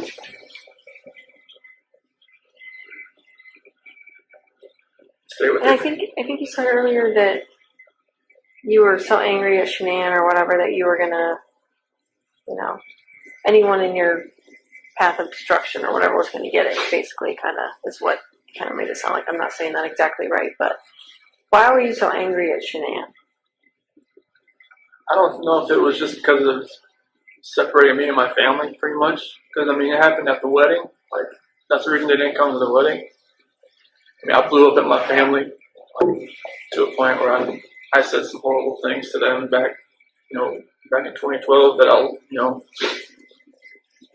pretty much told my family that, I don't need them anymore.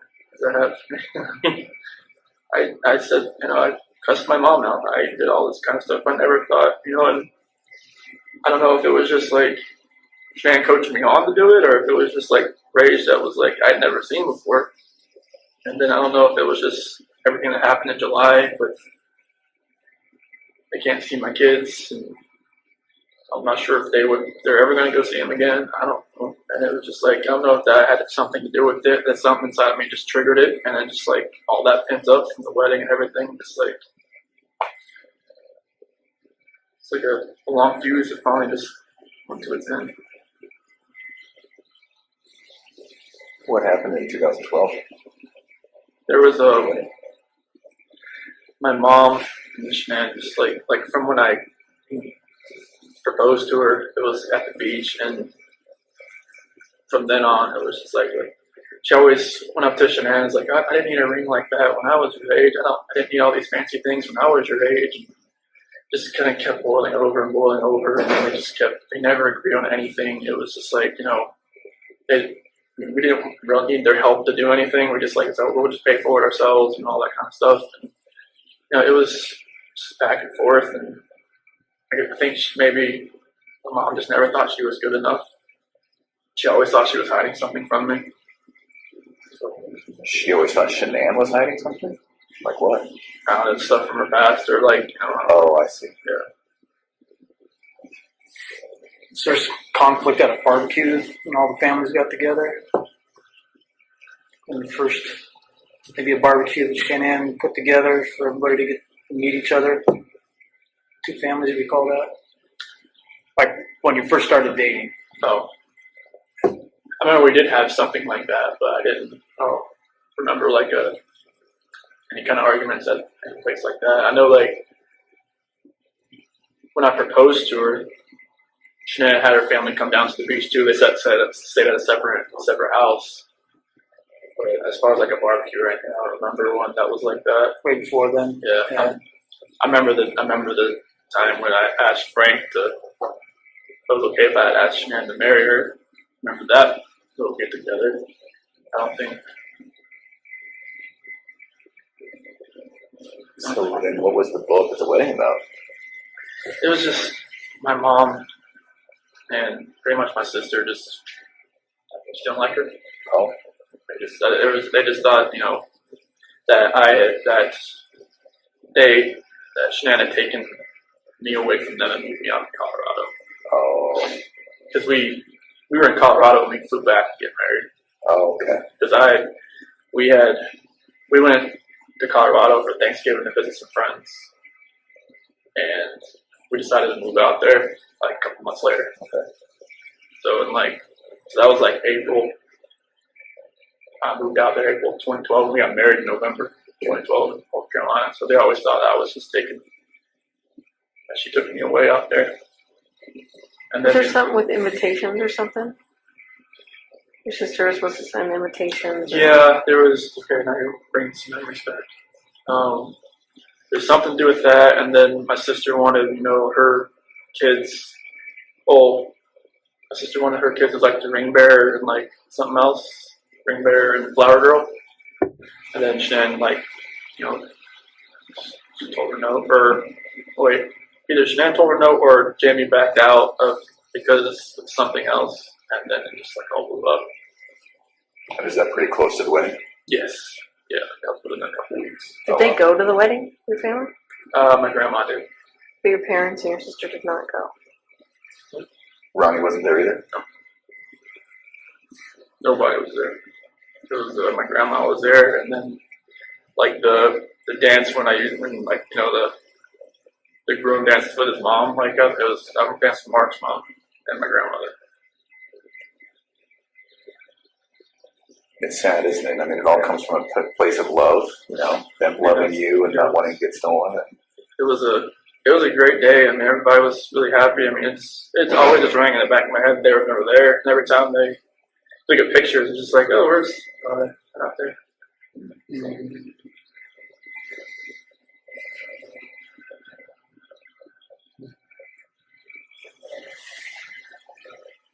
Never knew if they actually were going to come anyways, but as far as sometimes they'll just like, all right, we're just going to go just to be there, but they never knew if that was the case. And so then when Tammy was asking, why were you so mad at Shanann? Was part of it just this whole family strife? That's the only thing I can think of right now, because I mean, there's no other reason really to be mad at her. We took care of each other our whole 8 years. It was just like a good relationship. I mean, it's just like, if I never met Nikki, would I ever have, thought our relationship was bad? I would not. Interesting. That's one thing I always thought about. Like, even Nikki asked me, like, if I don't want you. She said, I don't want you to leave your wife just because of me. I'm just like, what do you mean? She said, well, just if you met me, like, would you have known? I'm like, no. So I never thought I would have strayed away from her at all.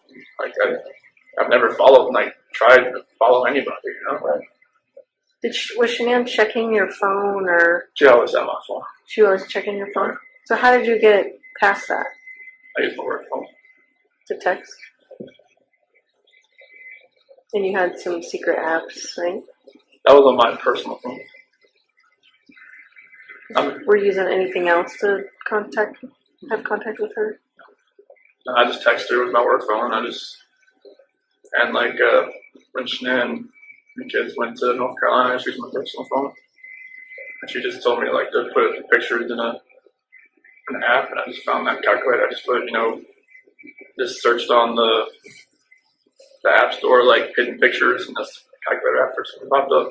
Like in your iCloud or your whatever isn't linked together, so she would know if you're getting at, downloading apps and stuff like that.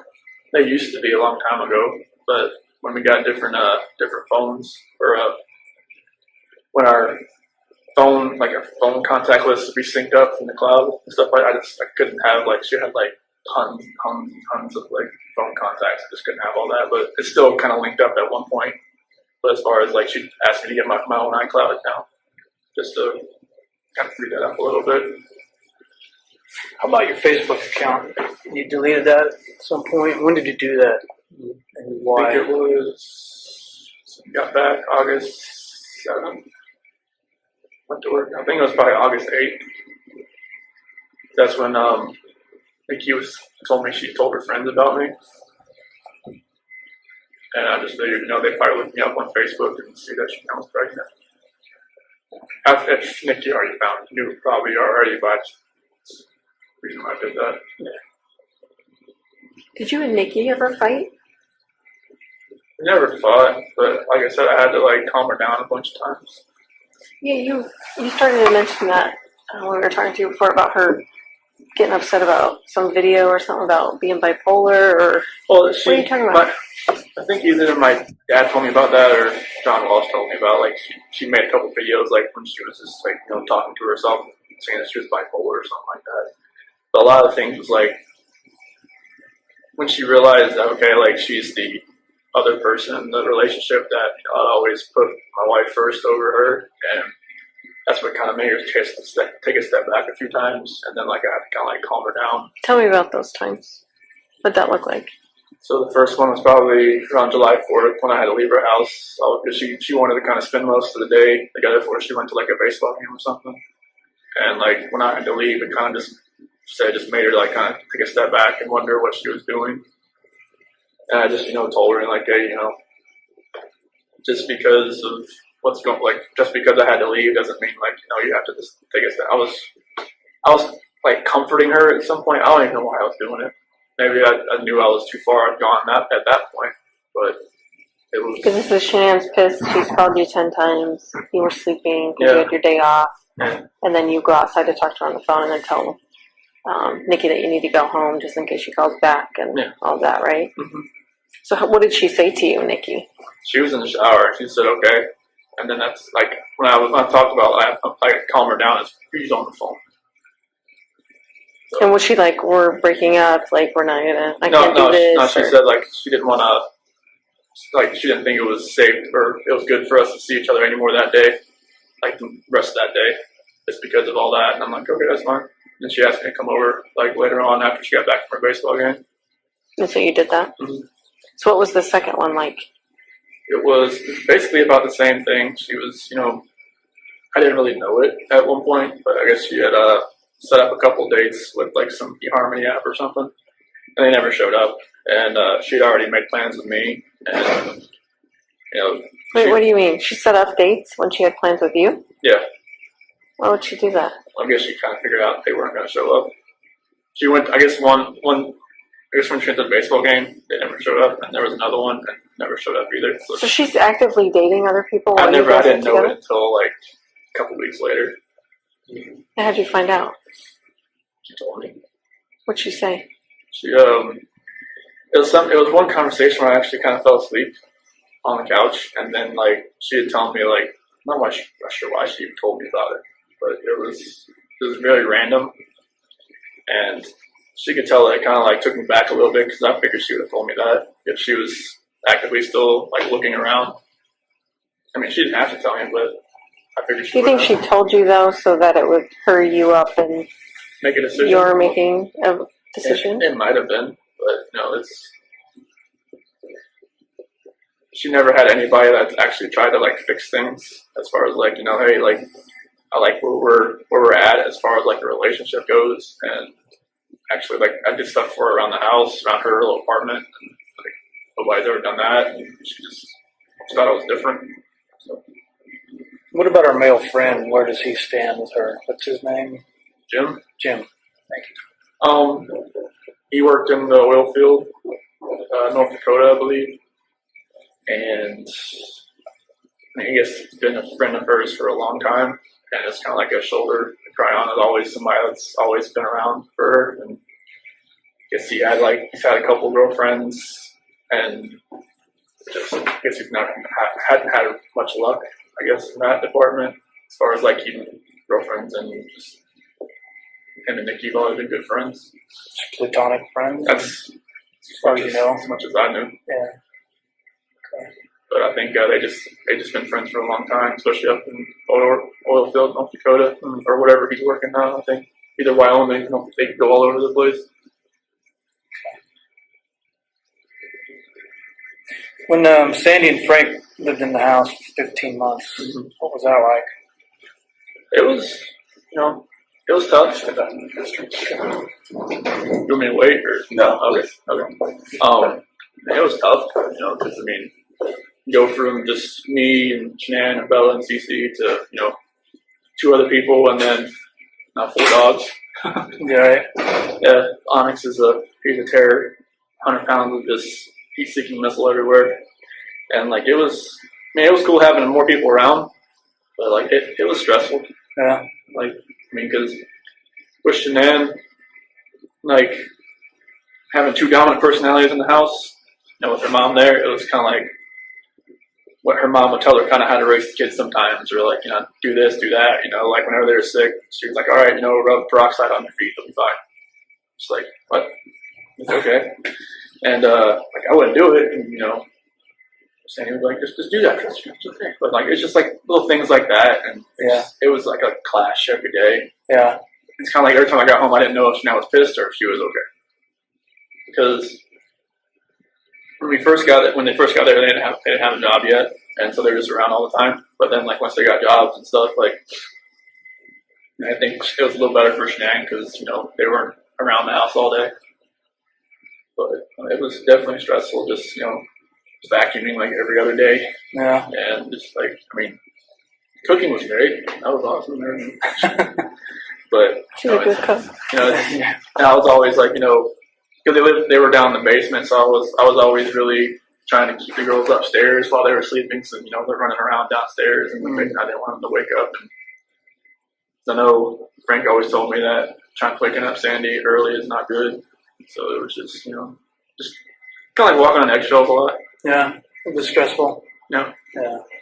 You think that stressed your marriage with the time, or? It was 16 months. It was 15, 16 months. Yeah, it was a long time. It was great around the holiday times because they were already there, and all that was great. Sure. Yeah, it definitely. We never really had much alone time. Yeah. Because you always had to kind of plan it out. So. Yeah. What was her purpose for living out there? They just wanted to be close to the kids Okay. because they're we FaceTime a lot, but it's not the same as All right. with 2 kids. It's hard to fly back and forth. When they went back to North Carolina this past time, it was the first time Cece's been there.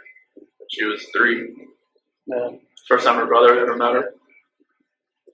So were they trying to move to Colorado permanently, or they just? They were thinking about it at that point in time, Okay. but Frank would have stayed. He didn't want to leave. Sandy wanted to leave. She wanted to go back. Yeah. Yeah. Yeah, it was a matter of they knew their house wasn't being taken care of. They wanted to go back and because they had to put their house up for sale for a little while, but never bought. Mm. Okay. What about your financial stresses? Yeah, the bankruptcy was something I never thought was going to happen. I think that was back in 2015, 2016, somewhere around there. But I never thought that was going to happen, and I never thought a lot of it was from the wedding because we just put it all on credit cards. And so it was and then the doctor bills from endoscopies and just girls seemed like they were sick every month, some type of ear infection, which to figure out was just put the tubes in their ears and stuff. There was different operations here, a couple overnight stays in the hospital for breathing and stuff like that. And so it was it all mounted up. I never thought it was that far gone, but Was any of that from Shannon's neck surgery, or are those bills pretty well paid up? Well, I think the bankruptcy never touched the medical part of it because you have to be specify the medical part of it, medical bankruptcy, and then there's regular bankruptcy. Oh, I don't think bankruptcy ever touches student loans or medical stuff. You have to be specific to that. Okay. But I think it just took away a lot of the furniture that we had bought, and then a couple other things inside the house. Kind of alleviate a lot of the. It took. We had to make the house payment up by phone every month, and I had to listen to the bankruptcy spiel every time, and it's just I didn't know how long it was going to take. But apparently, it was. once you're in bankruptcy, it's pretty much you never get out of it. Yeah. I think it felt like. But you guys weren't you guys behind on your mortgage even when I talked to you? Earlier in I think December 2017, and then January, February, March 2018. That's when I took we took the 401k out, the loan out to pay for that. How was it that you were spending so much money? What was it being spent on? You know, kids and just other bills that we had, and I mean, I knew the car was getting paid for by the bell. But, you know, I never really asked to see. Like, I mean, I didn't even have access to a bank account in my phone. Oh, So like I never really asked to see what it looked like how far. But I just know she'd call me and tell me, hey, can you pay the mortgage today? I'm like, yeah, cool. And that's you know from my little 4-wheeler incident where I sold it without actually paying it off yet, and she thought like, no, you're never touching the accounts ever. So I'm like, okay, that's cool with me. But I never saw the account or what was in there. I just like, hey, there's like when I worked at Longmont Ford, I got my check, I just brought it there. Yeah. So, There was a hair care company. I think it's called Monat. Does that ring a bell? You know anything about that? Mhm. Like maybe hair dye. I don't know. Looks like a. Do you know she did like an auto order through that company and had stuff delivered for hair, any kind of hair care product or hair care dye? not something. I mean, she had like little. I remember there was something like a little gift pack she had delivered once every month or once every 2 months. Had like a different array of different products in it. Don't remember where it's from. Okay. Like we said, Monet. Monat. Monat. No. Well, There was an order that was made, like $251. That's why I asked if it was like an auto order type it thing. might have been an auto order. Yeah, It might have been something that I know that Nicole Atkinson, she's into all that stuff. Maybe she didn't got her. Maybe she didn't got her something, or maybe it was something she recommended. Okay. How about the HOA thing? What happened there? She was mailing to the wrong address. They changed her address, and she'd mailed to the wrong address for a year. And then we got a letter in the mail where we getting like sued over it. We had to pay our HOAs for a year, so we had to pay double for either a whole year or a couple months. That sucked. What happened to all the money that she sent to the wrong address? Don't know. I don't know. They said they wouldn't credit it or anything. I'm not even sure what the address was.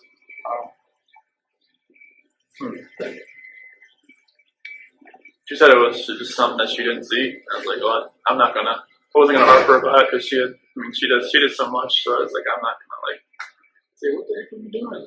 No, just Sure. don't need that to go up. Unless she felt bad enough. So, Chris, what do you think we could have done better? What could have made you tell us the truth that night? What did you need to hear from us that you didn't?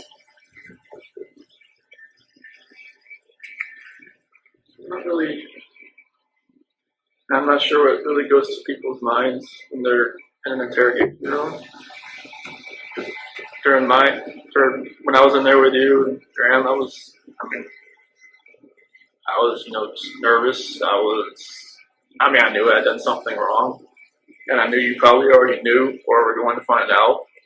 And it's just like, I've watched enough, it's like TV shows to kind of see like, okay, what's going to happen next type thing. Never knew if that's right, but I think it's just the horror of like knowing what you did and trying to tell somebody else what you did. That's what kept me from doing it, because I didn't even want to admit to myself that I had done anything. So I knew what I had done. I knew how bad and horrific it was. I knew how bad I was going to hurt other people. I just couldn't even admit to myself that I had done it. So I couldn't even tell my attorneys I did it until like 2 weeks later. So were you trying to save us from the horror of it, or it was what do you just a think? matter of I couldn't admit to myself. How could I admit it to you?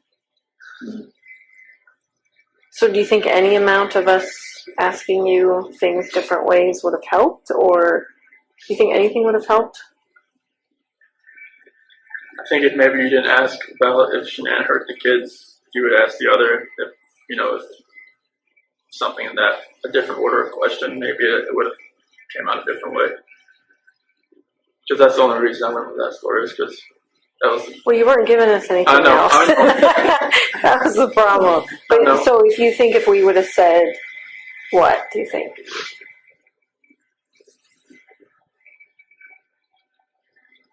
You would have said, I think you'd have probably had to, if the video didn't show them in the truck, you probably had to have lied and just said, we saw the kids in the truck.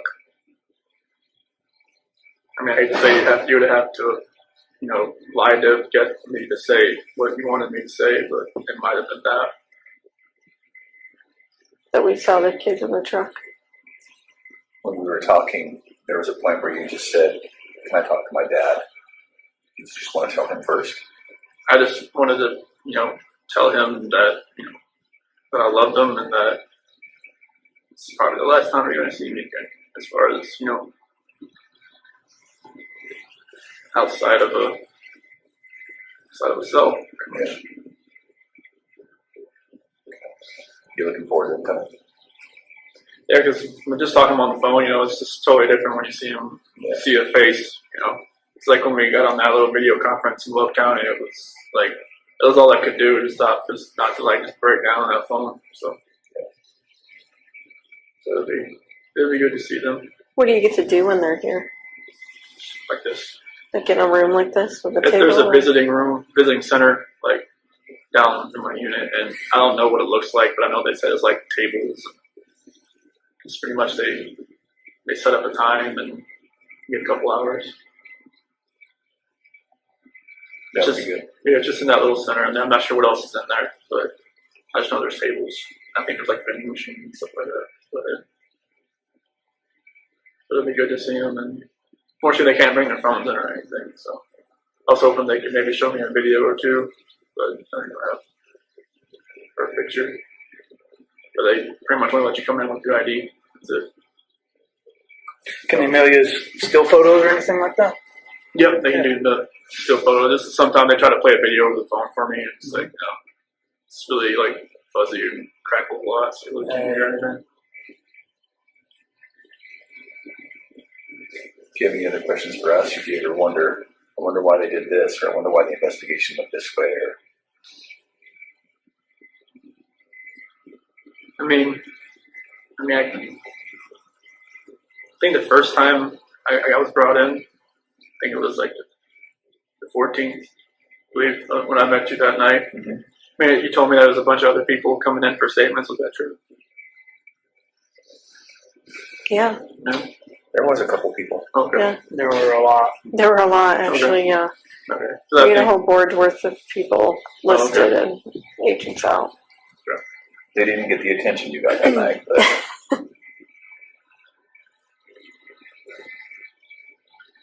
Yeah, I just wish none of this had ever happened, honestly. It's just you guys could have never had to come to within, you guys never had to meet me or anything like that. None of it ever felt real. Especially when they put me in that suicide watch cell, and last thing that one of those guys said was good luck, and just slammed the door, and I just kind of knew from then on that was it. The deputy said that? One of the guys, one they call them the SOG guys, Special Operations Group in the Will County Jail. Yeah. That was it. Next morning, when I got out to take a shower, I saw the newspaper and there was this big piece cut out of it. Just know what that was about, and I just kind of saw my last name around again.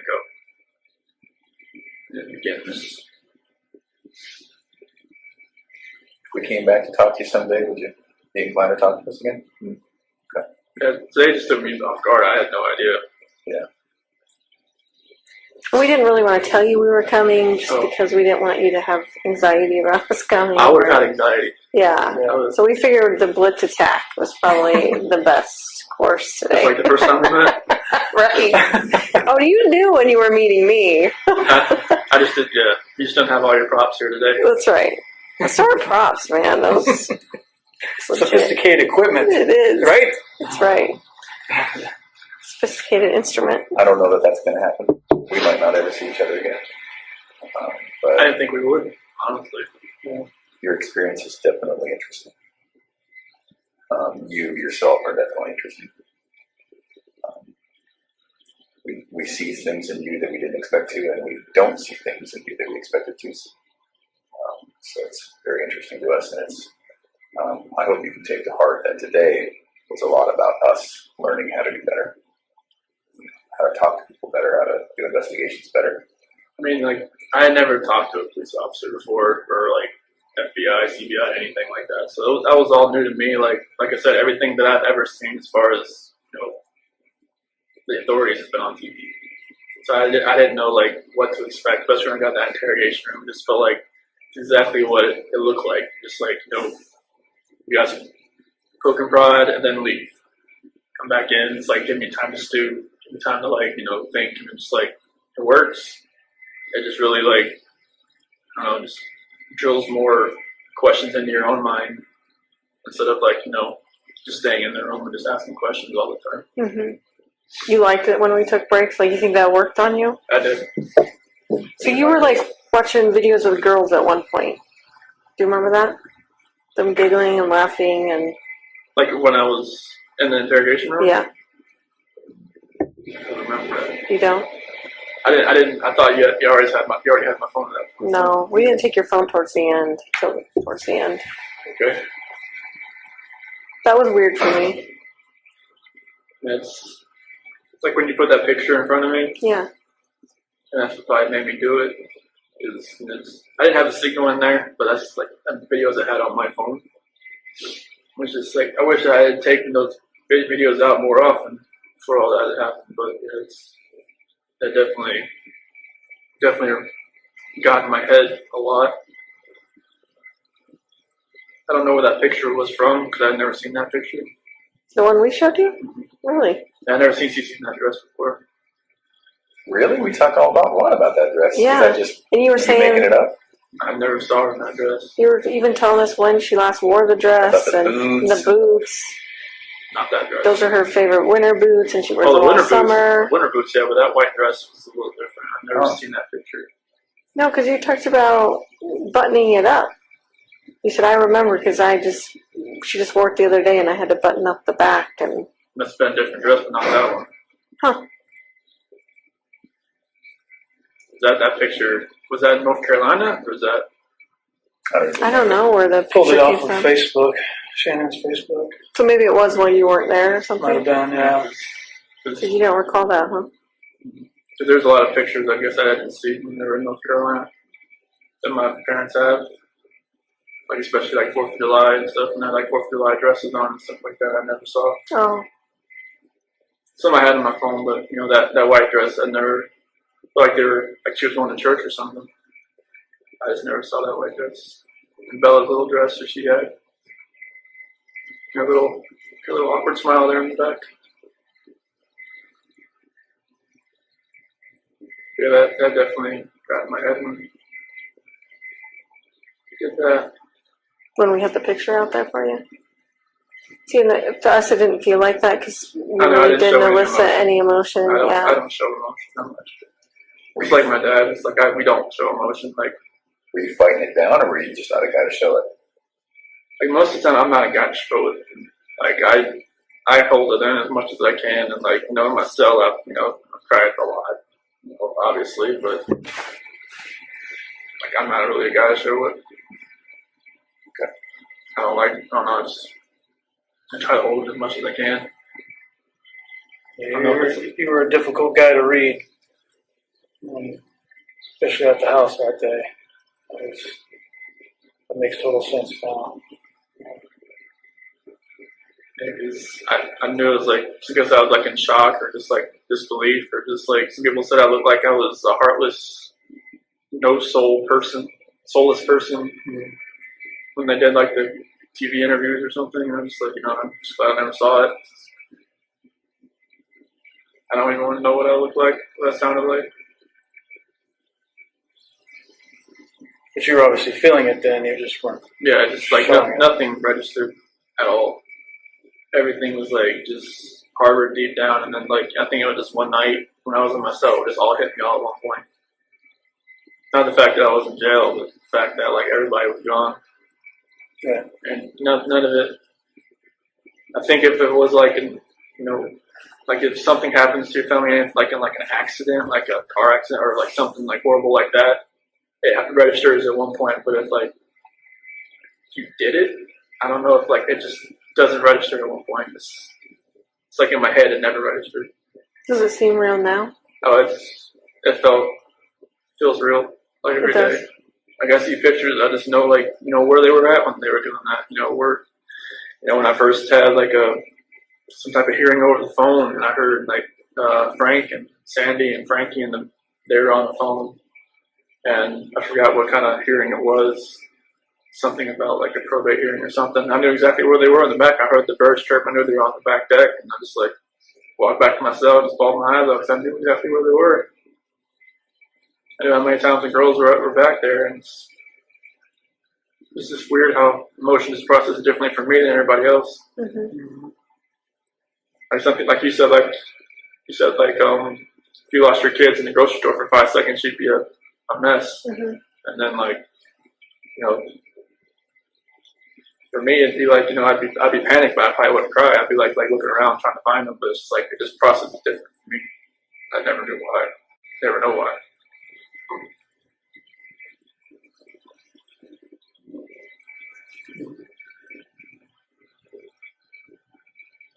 I don't want to think I'm like a cold-hearted person. It's just a matter of just don't show it. Show the emotion as much as other people do.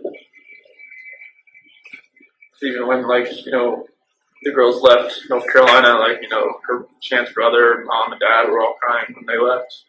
It's just kind of like I never really saw my parents get like that when they left. It's kind of like I don't know if it's like you're born that way. Like your family doesn't show emotion like that? Is that what you're saying? Yeah, my dad couldn't really speak at the sentencing hearing because he said he was kind of like he said he was going to lose it, like lose his emotions. Like that really hit me. It's kind of like I never seen him like that. Like vulnerable? Mm-hmm. Like nobody's really ever seen me that way either. That's why maybe I just. Was it ever like you're a sissy if you're like that, or was it just something you just never did? I never saw my dad cry, so maybe it's just something that was imprinted in my brain that maybe I should never cry. Was your mom like a loving mom, like a doting mom, and would give you affection and hugs and kisses? And oh yeah, she'd always ask me what was going on. Like she said, I was always hard to read. She never knew what was going on. But did she still try and give you affection even growing up? Yeah, she always, my sister was always a parent. Like, it was always, what was going on. She'd always just, she was always open with me. It was always just, closed off. And she always wanted to know what was going on, how I felt. And I just okay. That's all I give her. Even if something was wrong, I would have probably never said anything. Because, I just don't deal with it myself. But I don't know if that just growing up that way just kept me in that way.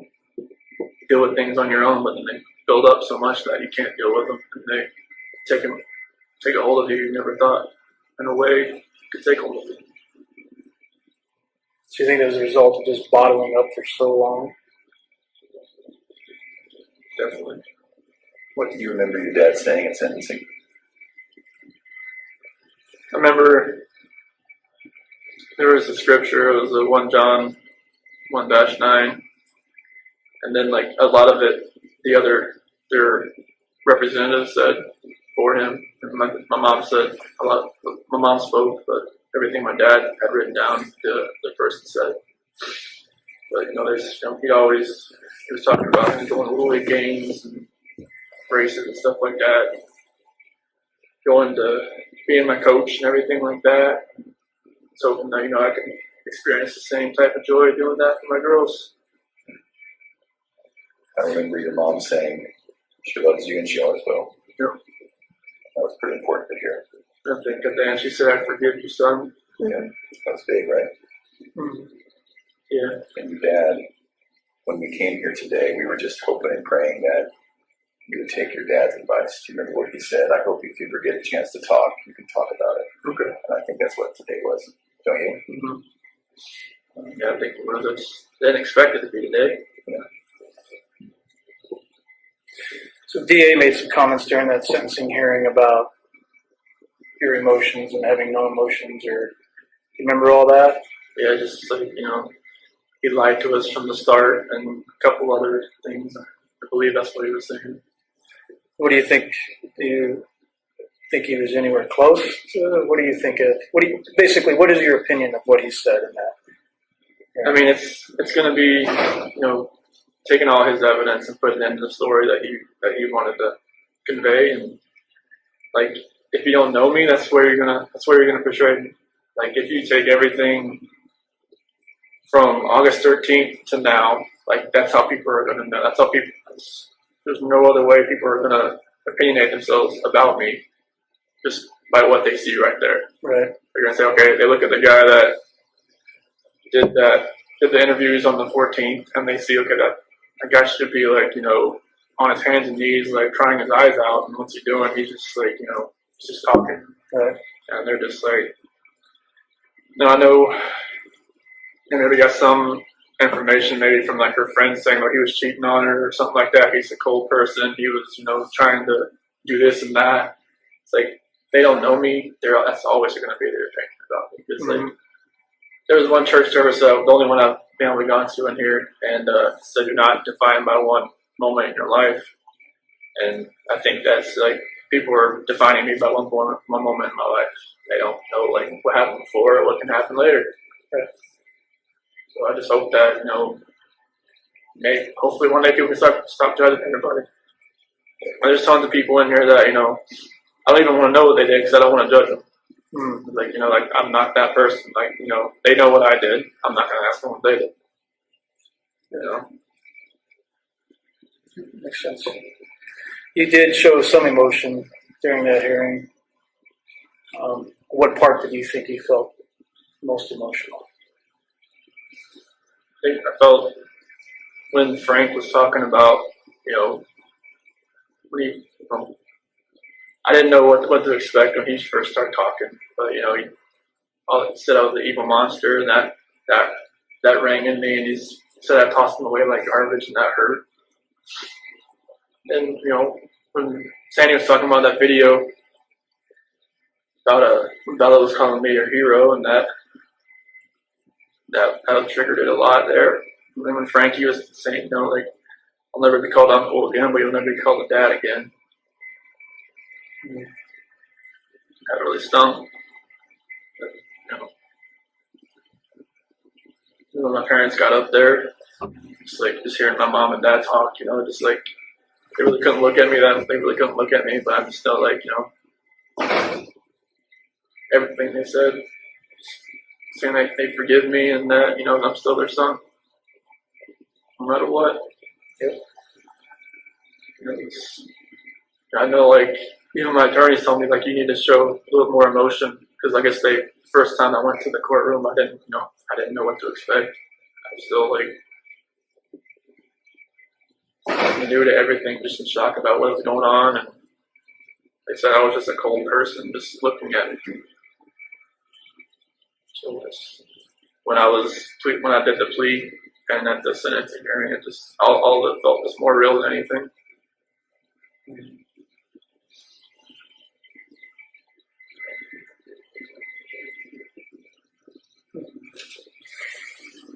I remember growing up, my pastor used to tell me it's better to be 1 foot out of hell facing heaven than 1 foot out of heaven facing hell. Mm-hmm. So I think that's you. You've been to hell and now you're facing the right direction. I definitely feel like I never knew I could have a relationship with God like I do now, but that's like the amazing grace with all of this, but I just wish nobody had to pay any kind of price for this. Yeah. I know there's a purpose for everybody. I just hope that I can find mine. But I think you're seeking peace, right? That's good. It's the only thing you really can do right now is to seek peace and pray that everybody can find it too. For everybody that was involved, for all of you and just all your team and everybody, friends, anybody that was involved. What do you want to happen with this information? I mean, I know you're probably going to tell Frank and Sandy and Frankie, just kind of give them a little closure, right? Yeah, I don't know how much I'm going to tell them. Obviously, you know Sandy better than I. She wants to know everything. But I'm going to digest a little bit before I talk to him about it. So I don't think there's any rush on that. And then, but other than that, I have no intention of talking to anybody outside of law enforcement. But what would you like to see happen with it? I mean, I'd like to tell my parents, like, you know, when they get here, instead of like finding out anywhere else. Yep. So now, like they've been bombarded with information from like, you know, from the Amanda girl to the Trent guy to from like people going on Inside Edition saying they knew me or went out with me or had like whatever else with me, and it's like I don't want them to think that it's like other like false information going out there. It's like people are getting hold of information like where did they get this information from type deal. You know? So, Would you like to see those people charged? you know, people take advantage of situations, and you know they gotta honestly don't have to look into themselves and just figure out why they did it themselves.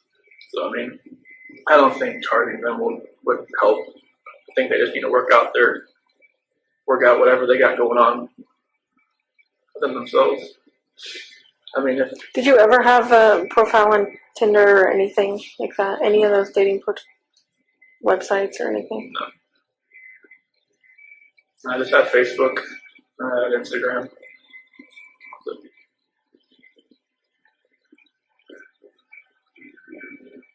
I didn't even know what the WhatsApp thing was called. That's when I was like, John. You'd never heard of that? No, I was just like, I don't even know what that is, man. This guy's fishing for something. So, you sorry you had to waste your time and go out there and talk to him. It was a big time waster. It was a big waste of time. Yeah. But you would not want to be listed as a victim in that case, as far as him being charged with like false reporting. I mean, he's whoever's gonna try to get their 5 minutes, 50 minutes of fame, whatever they want to do with this. I mean, that's on them. I mean, if he's willing to do that, then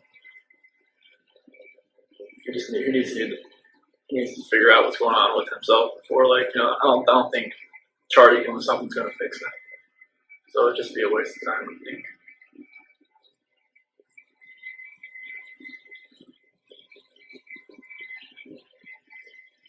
Anything else before we send you away? Don't be afraid to ask. How things in Colorado now? I mean, since all this happened, everything's quiet now. Everything's cool. And Well, we had another guy murder his fiance, girlfriend, whatever you want to call it. So that's made a lot of news too. I'm sure you've probably seen that on the news. No. everything here is based. I think the only thing here was like that chain of cloths thing. I don't know if you heard about that. Oh yes, we were just talking about that out front. That the girl was kidnapped. Yeah. She escaped after like 90 days. Yeah. That's crazy. She'll probably come here. Yeah, they said he's in some county jail. Is that right? Yeah, Is that what she said? Barron Barron or something? Barron County. Yeah, so all I see here is like stuff. It's like everything happened here. So you guys stay tonight there. Watch out. Sorry. Definitely. Yeah, Do you mind if I take a picture of you just to show what you look like now? You just look so different then. I just, like. It's not going to go on social media or Okay. anything. It's just for like our own records. Okay. Is that okay? That's fine. Were you asking him something while I was Nah. I'm sorry. No, I was just going to say it's like the roads in the background carrying up. More. I know. When it's snowing, it's horrendous.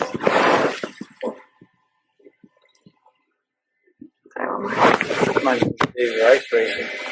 Of ice racing? Yeah, but we had spikes on the tires then, so. Oh. All right, Chris, we're going to let you get back to your day. Want another minute to finish your drink? Yes, they won't let me take that back.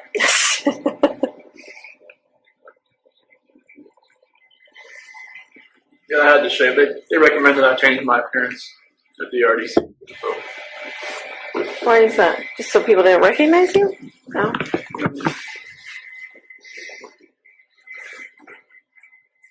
yeah, I just shaved it all off. And that razor, like I said, the razor they have here, it's a single blade. So like I'm A like, safety razor, right? so it's more than said. It's just like it's more safety than actually a razor.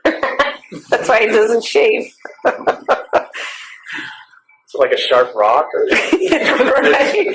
Just imagine shaving the same spot for like 5 minutes, and then finally, something starts yeah, going. it starts. Like, they gotta warm it up or something. I don't know. You'd probably be better just plucking them out with your fingers or something. That'll be more, everything here is for safety. So like, yeah, I think like once I get moved to GP, I could have something different. So Oh, that makes sense. most of the guys in my unit can't have razors. So that's Well, that makes you feel better, probably. well, they If don't have they're to watch me. Other guys, they stand next to them while they shave. So that would be kind of weird. Oh. So they have any other jobs, like if, like fleet, would you be able to go work fleet maintenance or anything like that? If I got Or classed down to like a minimum the, or like a low medium. They have guys that like run across the street to like a records building and work over there. I don't know, like, they said it takes a while to get classed down from like maximum to medium. Yeah. So I'm not sure like if they've here. I don't know if they'd ever take me to Colorado or know what their back would be. right. I'm not sure if that happens or not. Yeah. That's all pretty secretive, and then right up to the minute they do it. Mm-hmm. Definitely. You guys gonna do exploring around here? So, everything's covered in snow. It's We were freezing. such wimps when we walked out. Maybe go rent a snowmobile.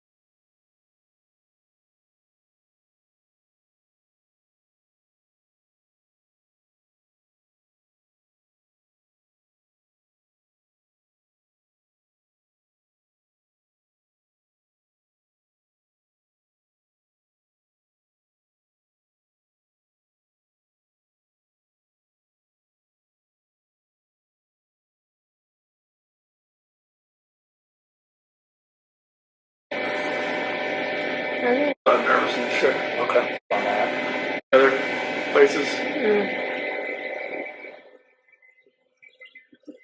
So if you just said, I want do some more education stuff, would you get moved to another place, or is it totally up to them whether you get It's to do totally that? up to them. Because like I'm not sure how that gets paid for. Right. So like I'll just whatever they want me to do, that's what I'm gonna do. If they want to move back to Colorado, I'll be like, why? Why do I have to move back to Colorado?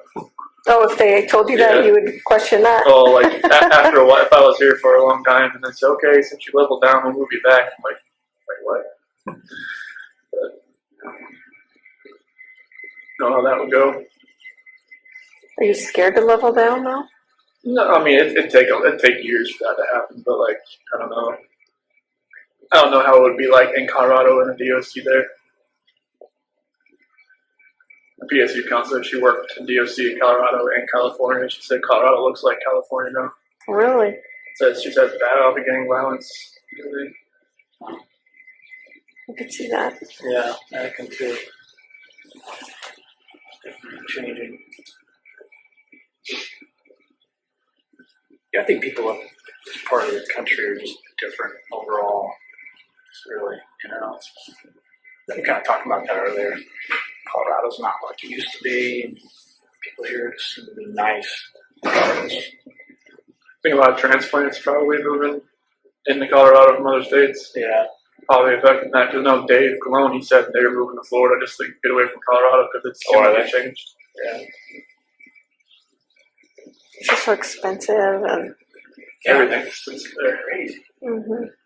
Houses just keep going up and up for any kind of like a half an acre of land. You're just going to pay the same amount of money.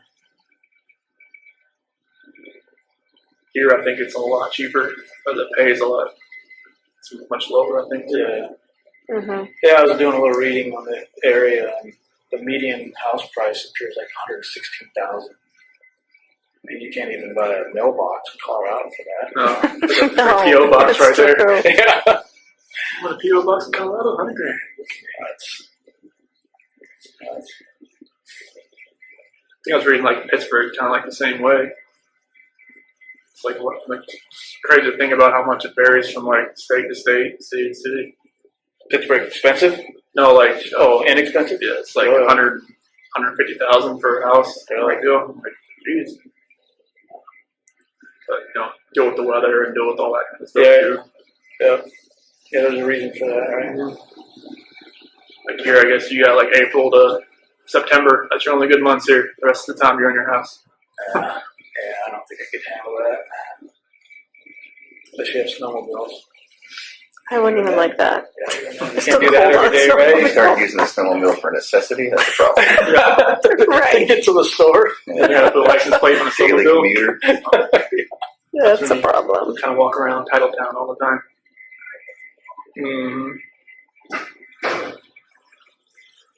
Are they coming or? Yeah, they just did. They just literally walked away with another person. Oh, they did. They got to get to the end of the wherever and come back. This place is That's huge. big. It's a long hallway. So how far is your pod or wherever you're staying from here? Oh, way down that side. All the other way? I think this is like the west side of the building here. Mm.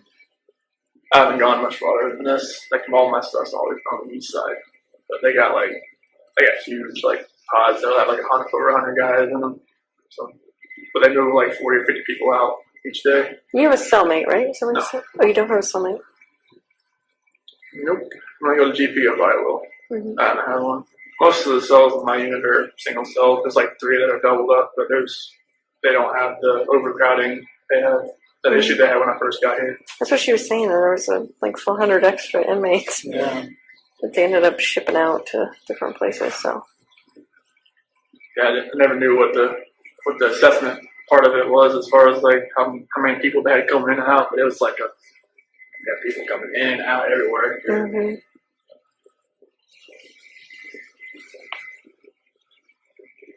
So is it like a general supervision type thing like Will County is? Where you have like a big room with the pods on the top, or how is that? No, it's like you have a sergeant desk at the front of it, and then a hallway of like 20 cells. And Okay. they just kind of walk back and forth. The RDC was like you have like a cul-de-sac of cells, 3 tiers, and then like the perch for the sergeant right here. He can see in everybody's cell just from looking around. Right. But this one's like they got to walk up and down. This used to be like a mental hospital or something. They said Oh, like back in the day. okay. It's definitely old. You can hear those pipes like vibrating around the walls, and it's like, oh, I don't bust. Is it like exceptionally freezing in here? Just cold in the last 20 minutes. Yes. It gets, Whew. depending on which way the wind's blowing, depends on which side, but it gets cold. It gets cold. It's pretty chilly.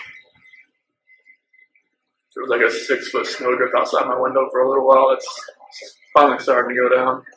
So when it was like negative 50. It's crazy.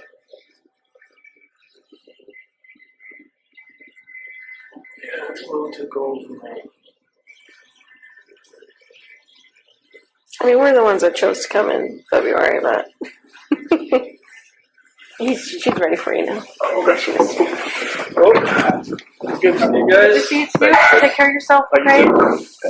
Thank you. Thank you. Have a safe flight. Thank you.